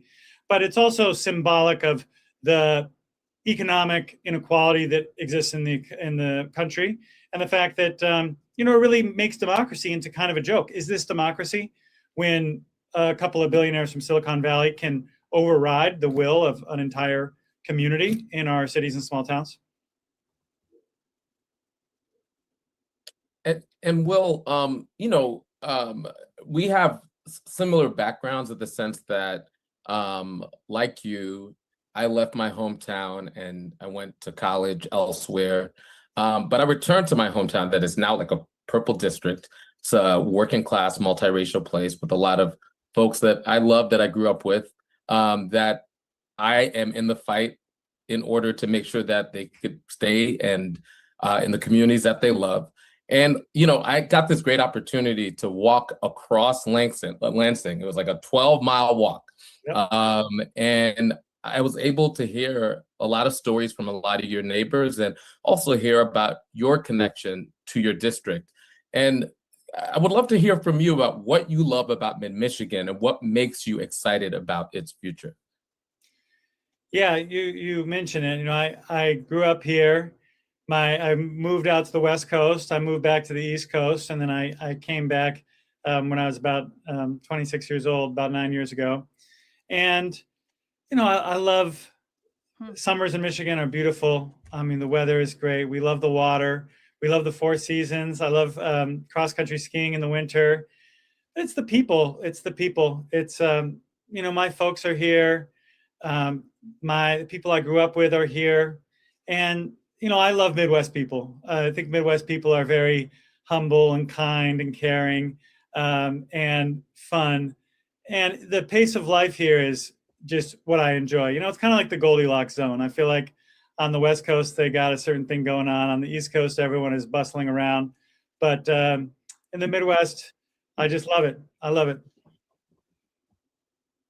Well, I got a little taste of that, and I fell in love as well. Amira? I was just going to say, I've got to spend so much time in Michigan over the course of this cycle, and I'm really excited to spend more time out there with you guys over the next few months. It's a good place with a lot of good people. Will, you had this a tremendous volunteer operation. There were so many everyday folks in your district who were so committed to making sure that you won this election, who were canvassing across the district, who were fired up, who were bringing amazing meals into the office so that volunteers had food to eat. It was a really incredible community operation. It was really inspiring to get to be a part of it. Are there any stories from the primary, stories of meeting local folks in the district, meeting voters, that really stuck out to you? Yeah, I mean, that's what's so fun. I'm thank you for recognizing it, because, I'm an organizer, and, it's never about just one of us. It's always about the movement that we're building and the leadership that we're seeding for all of the bigger battles to come. So the fact that we've been able to build this movement, is already a tremendous accomplishment, although we've definitely got to go win this thing on November 3rd to pay it off. But, and, reporters have said that they've never seen anything like it in at least 30 years of local politics here in the Mid-Michigan area. They've never seen a grassroots movement like it. And, I'm thinking about a guy who actually just the other day was on, so he's been around. He hasn't been involved in our campaign, but he's been following the race, and he was kind of connected to one of the Democratic parties, so he was kind of maybe playing it a little neutral, but he kept saying to me, I've got a story for you after the primary. I got a story for you after the primary. And he would tell me that, okay, so we saw each other on Monday, and he told me the story, or it was Sunday, I guess. And he said, he's maybe 60, and he said, when I was a younger man, I was in my 20s and 30s, and I was very socially awkward, and I struggled to connect with people. And it was very stressful for me to go to work and to do what I needed to do. And every day I would drive to work, I would commute, and I would repeat to myself, I would say, I will win. I will win. I will win. I will win. And he said, and I repeated that to myself millions of times. No, it was this my is mantra not for years. Antifa. And it helped me to be more assertive and confident and do what I needed to do in the workplace and in the rest of my life to get where I needed to go and to become more comfortable. And he said, and there's something special happening with your campaign, man, because our slogan is, we will win. And we've said that hundreds of times, thousands of times. And I believe that we will win. It's a I prophecy. believe that we becomes will true. win. It becomes true. People start to believe. And he had goosebumps. He had goosebumps all over his arms. And he said, and so I love your campaign. And I'm so glad that you won. And I'm so glad to be able to be a part of it now. And that was a really special moment. That's special. That's amazing. You know, I remember, if you have a few more minutes, That's amazing. when we were talking on the campaign trail, you shared something that I thought was really powerful and flies in the face of, I think, the way that our communities are depicted to us on cable news and elsewhere. You talked about the fact that people are joining your campaigns, some people who identify as being Republicans, some people who identify as being political independents, some people who don't have politics at all, but felt really compelled by your campaign.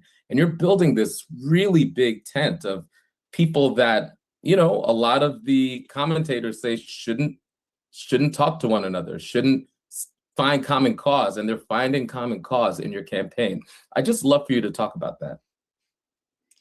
Yeah, you know, it's been really amazing. And I mean, I'm a coalition builder by temperament. I mean, Mo, we worked together on the Green New Deal, and we were doing a lot of building coalitions with people who did not see eye to eye and had very strong disagreements, but we were trying to build an agenda together, which ultimately did a lot to shape the Build Back Better agenda and really the whole Biden administration, and deliver a lot for districts around the country. So I've got experience with that, but you know, the data centers issue was one that really just started to stand out because I was sitting alongside other people in these town meetings where people are speaking out against the data centers. And it was just very clear that some of them, you know, were Democrats, you know, lifetime environment. Hey, Paul, I'm going to need you to shut the fuck up and listen. No, it is not okay to mention the DSA when you're doing it in a dickish way because you don't fucking understand what's going on. Do you want to know why you don't understand what's going on right now, Paul? Because you need to stop talking, shut the fuck up, and listen. That is what you need to do. Cause around the data centers. And then the thing that was really special to me is that the folks in those fights, they understand how special it is and how precious it is that this is a place where people are finding common interests across the political spectrum. And they're very protective of the local groups. They really work to keep partisanship out of it. And they say, this is about everybody who is against data centers. And they moderate the groups, you know, to keep all that other stuff out of it. And then they come around and they say, well, you know, many of them will support me. And they don't see that as contradictory because it's like, what I'm talking about here is not partisan. They don't support me because I'm partisan. They support me because I'm on the cause and I'm on the team to stop the data centers. And so I think that people see that we are just so divided by these labels, by the polarization in our politics, by the national media narratives, which reduce us all to a 1 or 2 word label. And then the opportunity to just be in a space and rub shoulders and find common cause with people who are Republicans or Democrats or don't know what to call themselves, people regard it as precious. And so I think that there's a real opportunity. People ask me, is this just a single issue that's bringing people together?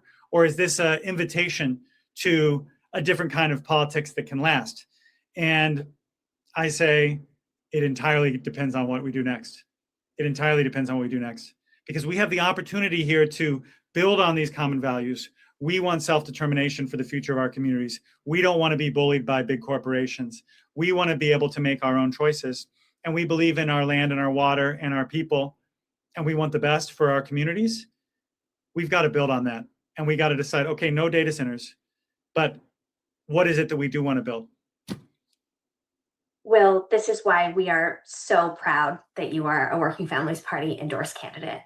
We're so proud that you're a WFP champion.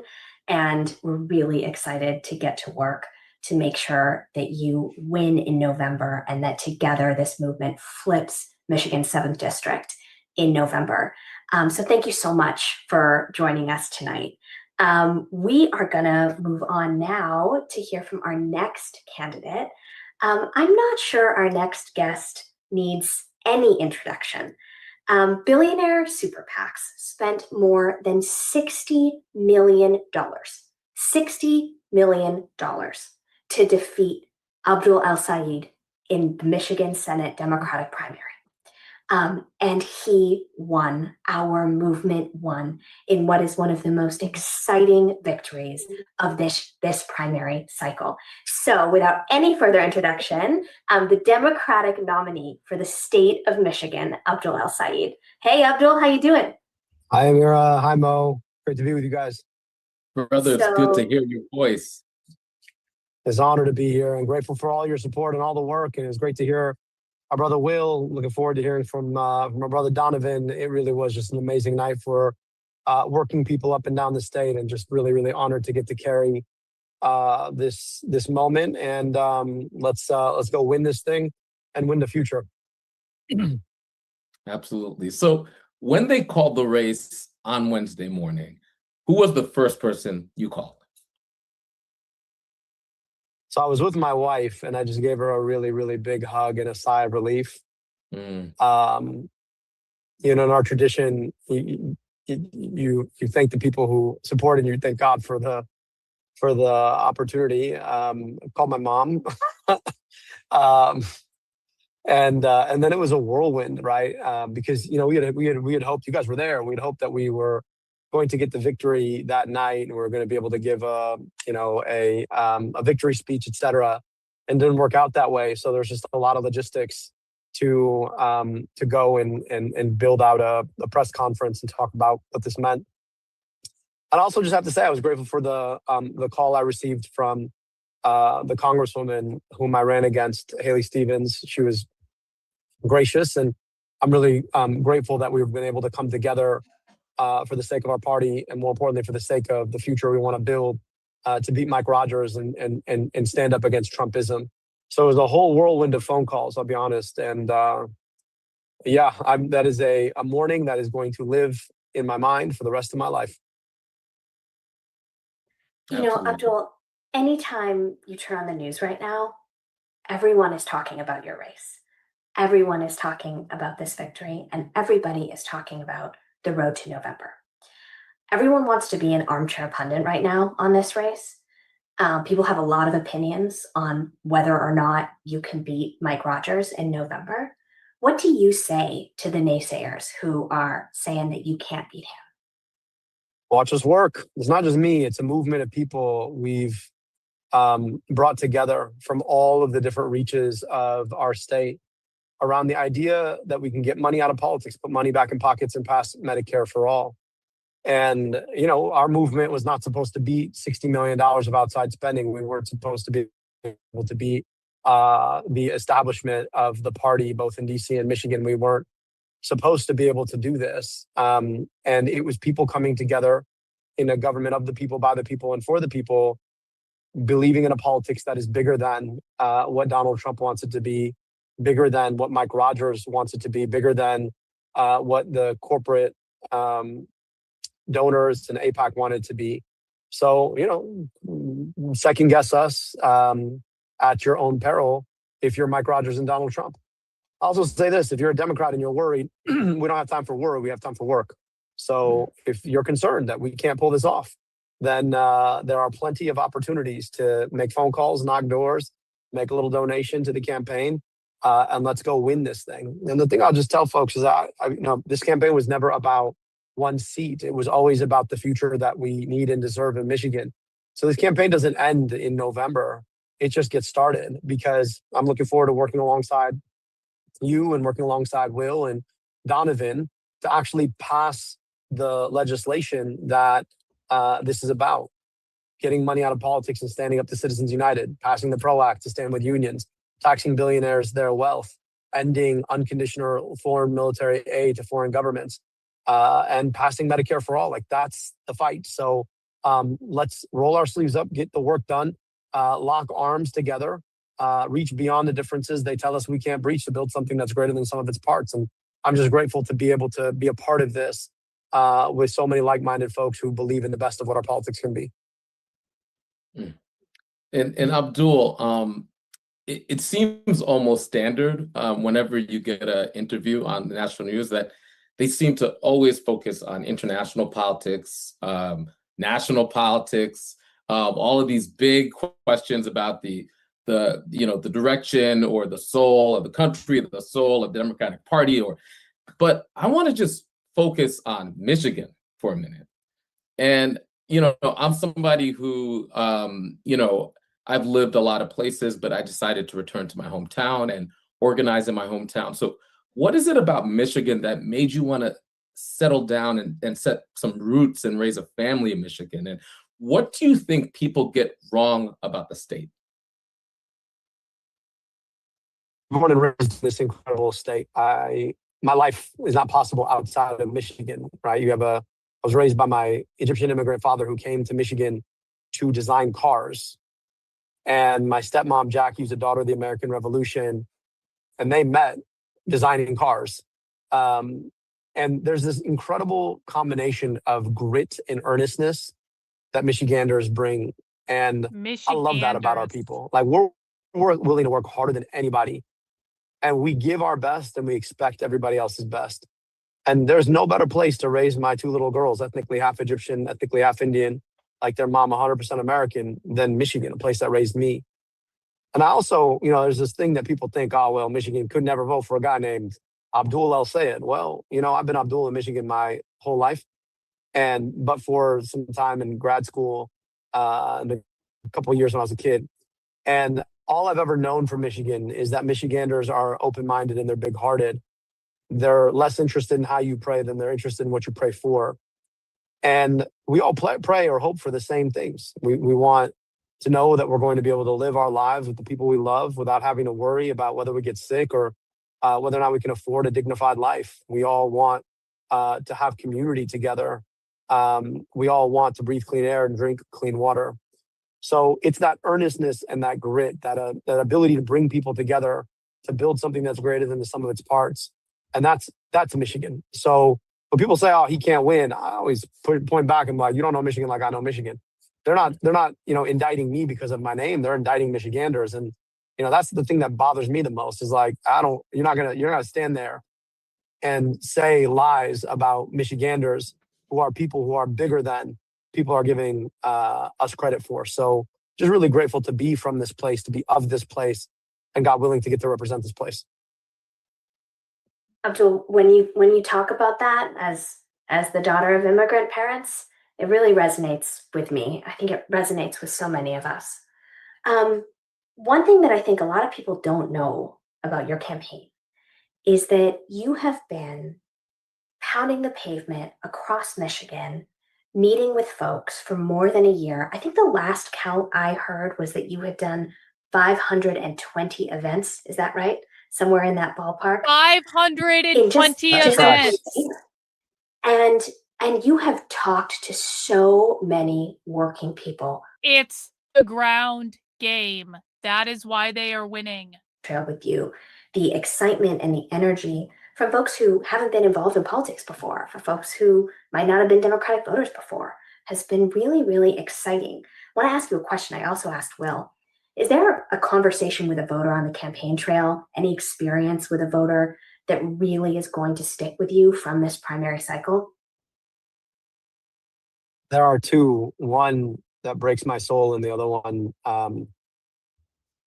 that just reminds me just how perceptive most folks are.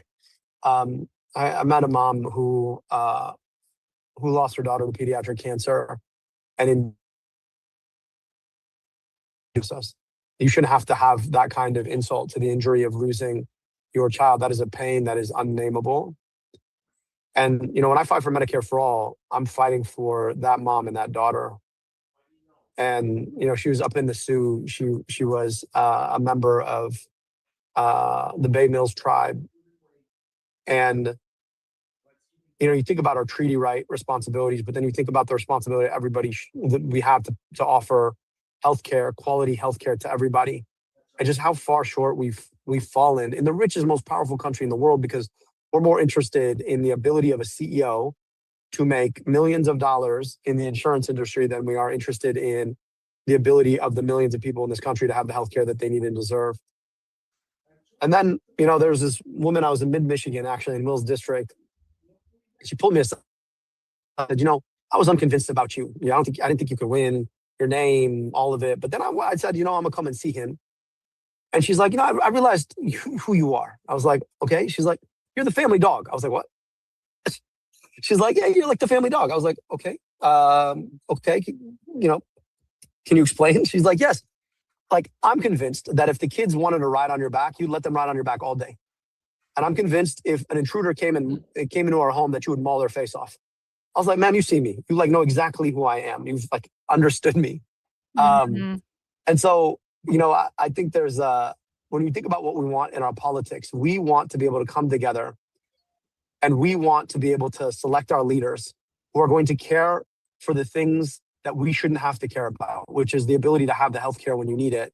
And we want them both to be able to show up and take care of our most vulnerable while also standing up against those who try to do us harm.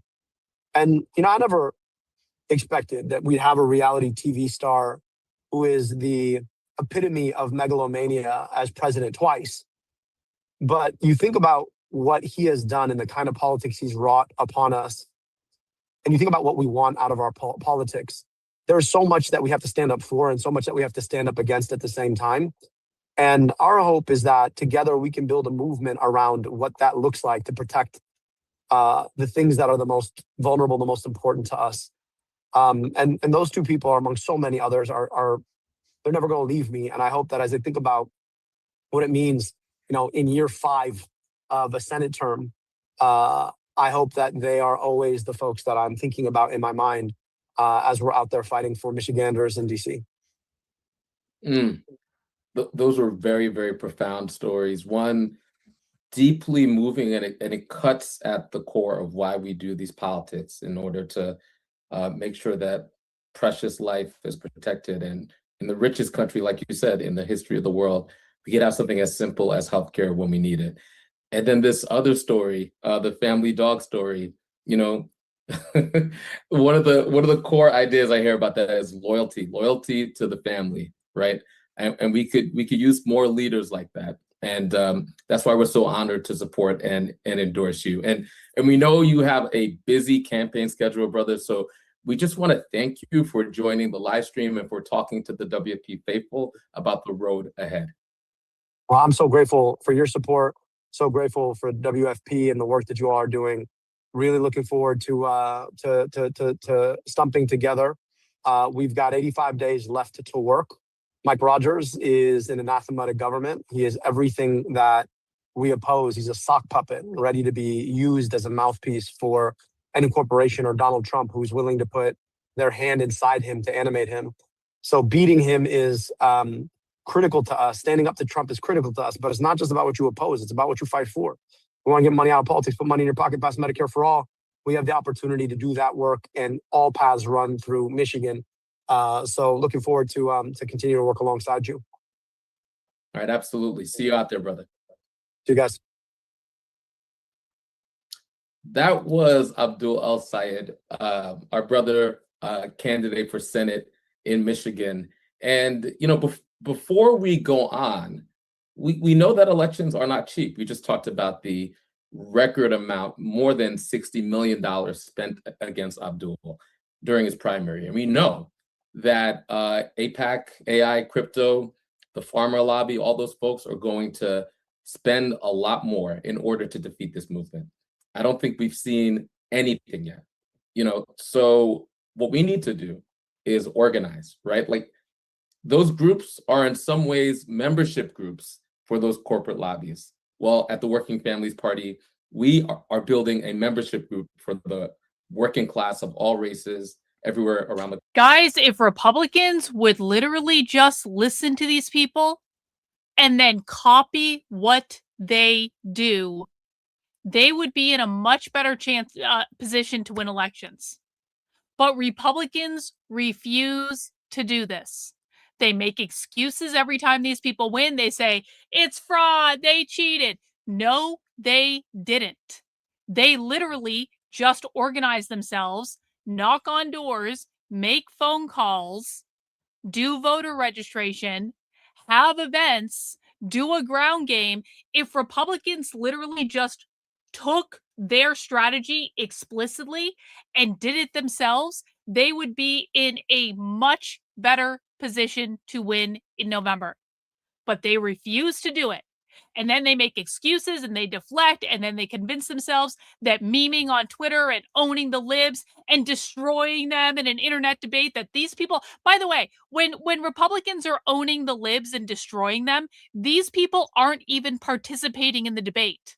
It's literally Republicans taking a clip, reacting to it, and then going, they got destroyed. These people aren't even participating because these people are out knocking on doors and making phone calls and registering voters and having events. So they're like, okay, yeah, that's nice, guys. We're gonna go do our thing though.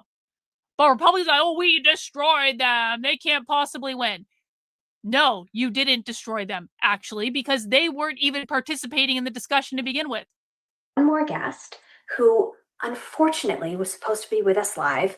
And a few hours ago, he got in touch and he sent us a video because his flight was delayed. But our last guest is Donovan McKinney.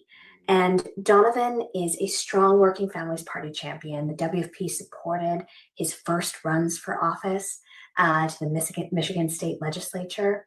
And together we challenged a corporate Democrat named Shri Thanadar for Michigan's 13th district. And Donovan won. And we didn't know if we were going to win this race because Shri Thanadar has a lot of money. And the crypto PACs and other corporate PACs put a ton of money into flipping this seat. And last Tuesday, Donovan won and is going to be heading to Congress in January. So I want to queue up this video that he sent for all of you while in the airport waiting for his delayed flight earlier today. Hey everybody, Donovan McKinney, state representative and your new Democratic nominee for Congress in Michigan's mighty 13th district. I'm at the airport, my flight got delayed, so you're probably viewing this video and I'm not on the call or the Zoom tonight, but just wanted to say thank you. Thank you to Working Families Party, thank you to our whole entire coalition, because organized people beat organized money every single time, and we show the rest of the country what Michigan could do. Now we have to do it again. We have to do it again for Will Lawrence, who's running for Congress in Michigan's 7th District, as well as Dr. Abdullah Syed, who's running for the U.S. Senate. We need everybody to really all hands on deck. We need you all to get involved. We got to knock on these doors, make these phone calls, raise this money, because when we come together, anything is possible. I'm just so excited for the future because we are going to get progressives elected across the board into the United States Congress and the Senate, and we're going to work on your behalf. So wish I could be there tonight, but stay tuned. We got more to come, but let's go fight and win. God bless. Take care. Peace. So yeah, I want you all to send some love to our brother Donovan in the chat. He's run an incredible campaign. When you are in Detroit with Donovan, you walk down any street and Donovan, Mo knows, we were doing it together. Everybody knows him. Everybody knows him. Everybody loves him. Everybody respects him. Everybody trusts him.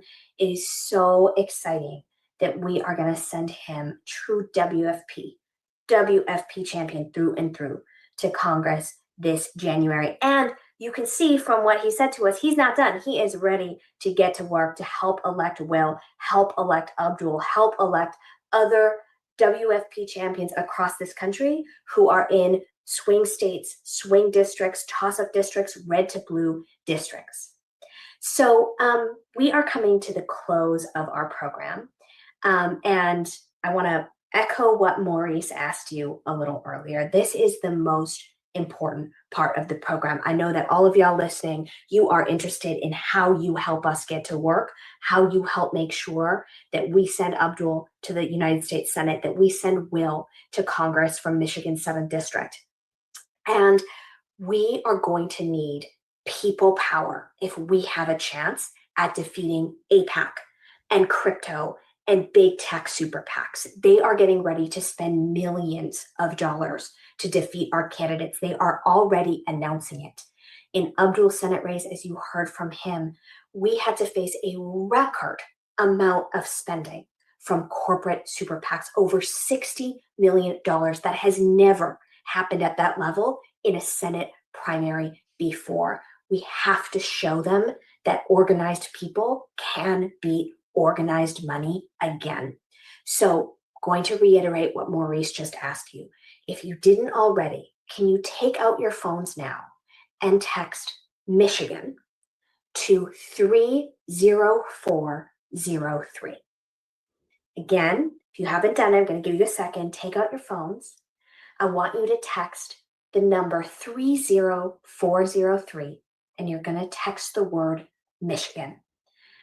And once you get a follow-up text, we are asking you to pitch in whatever you can, whether that's $5, whether that's $10, whether you got some extra cash and you can do 50 or 100 or more to make sure that Abdul, Will, and Donovan can win in November. Your donation is going to be split between these 3 candidates. Yo, Maurice, have you given yet? Listen, I put my money where my mouth is. Hell yeah. I've given, and listen, we all need to give. If you haven't given already, I want you to understand that every single donation Individual truly donations. matters, right? It is Not the any people Soros. and people power and the Not many Neville over Roy the money. Singham. But the many need to come No together with our CCP. time, with our 5, 10, 20, 25, 30, 50, 100 if you have it. When you bring that together with the people power, we could defeat 60, 50, $40 million. How do I know? Because we just did it, and we could do it again. Just to add a little more, I think sometimes in politics, when you don't work in politics, it's hard to understand why that money is so important. It's really important for a couple of reasons. One, this is what allows these campaigns to have the resources to get out the vote, to get out their messaging across the state, across the district. It's also really important because the other side, the opposition, is constantly looking at how much money these campaigns have. And that's a part of how they decide how much money they are going to spend. And we need to show them from day one, from the get-go, week 1 of this general election campaign for Abdul, for Will, and for Donovan, that they have the resources to win in November. So if you've given, drop an emoji in the chat. We want to see who's given. Thank you so much for opening up your wallets. We know times are tough. They are tough for all of us as working class folks. Thank you so much for being willing to give to these candidates. I want to thank everyone for joining us today. This was a blast. I had a blast. It was so good to be in conversation and community, Maurice, with you and with Abdul and Donovan and Will. Please stay plugged in to the Working Families Party. We are going to have a ton of opportunities to get involved heading into November, whether that's in Michigan, in this critical swing state, or in other states across the country. We have a whole list of must-win elections, and we are going to need your help. So thank you, everyone, and have a good night. All right. That's it. That's it. So, guys, it's simply the ground game. The reason the socialists are winning these elections is because not only are they more organized than the right, they're also more organized than the Democratic Party. The Democratic Party is completely uninteresting to me at this point. They don't have any money. They aren't really doing anything. And they're getting their ass kicked by the reformist socialists in the DSA and the Working Families Party, who are not Democrats. I don't care if they're registered as Democrats. That's not the fucking point. They are reformist socialists who are outworking and outplaying the Democratic Party. And they are absolutely going to outplay the Republican Party as well, because the Republican Party is making up all sorts of bullshit about why they're winning the elections. And the only reason they're winning is the ground game. That's it. It is the fundamentals.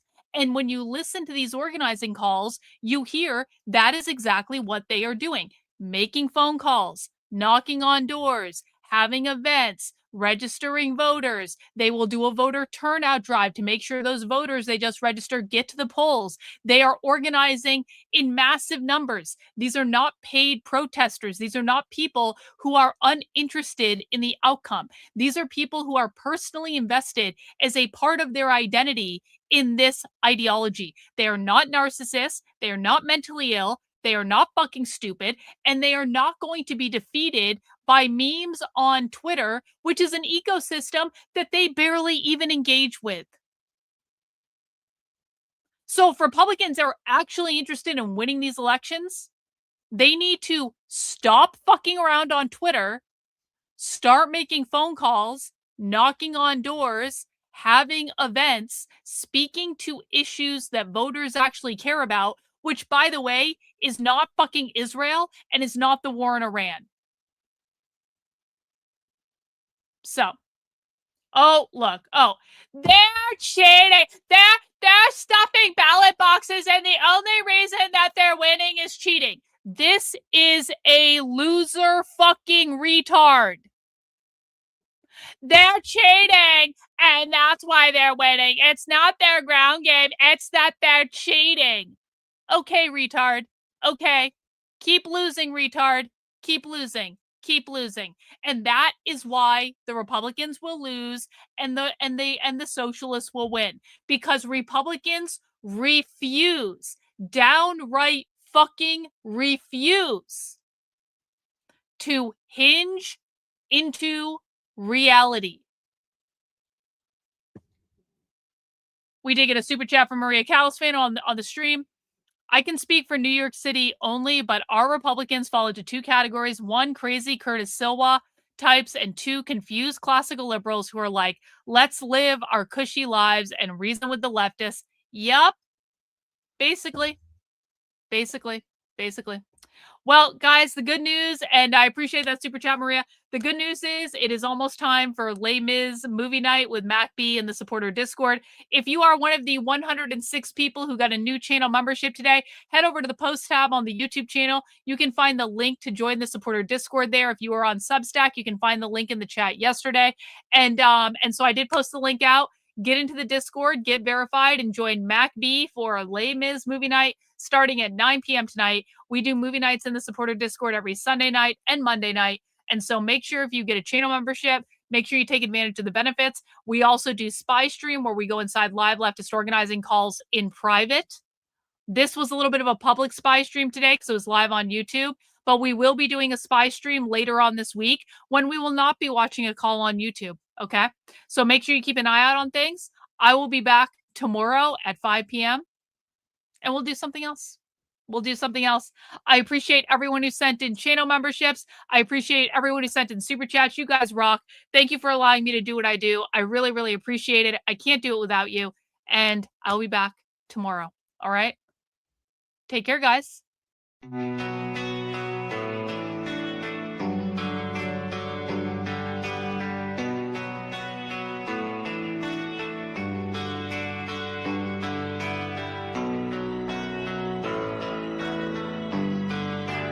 How are you feeling?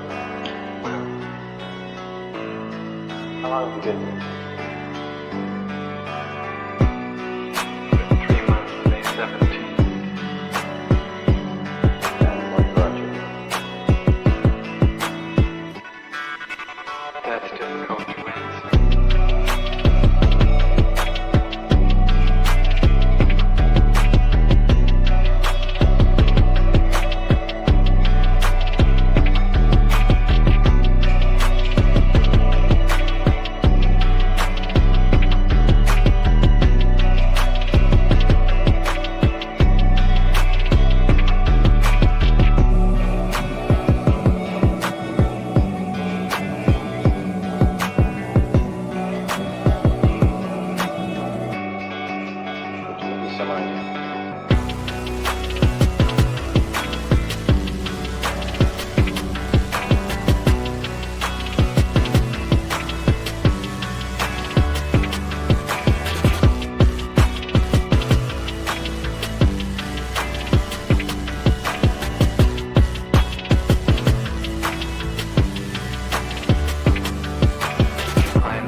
clear.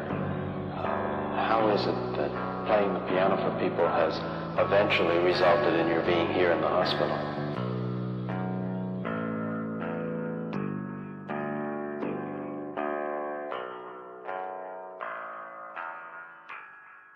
That's difficult to answer.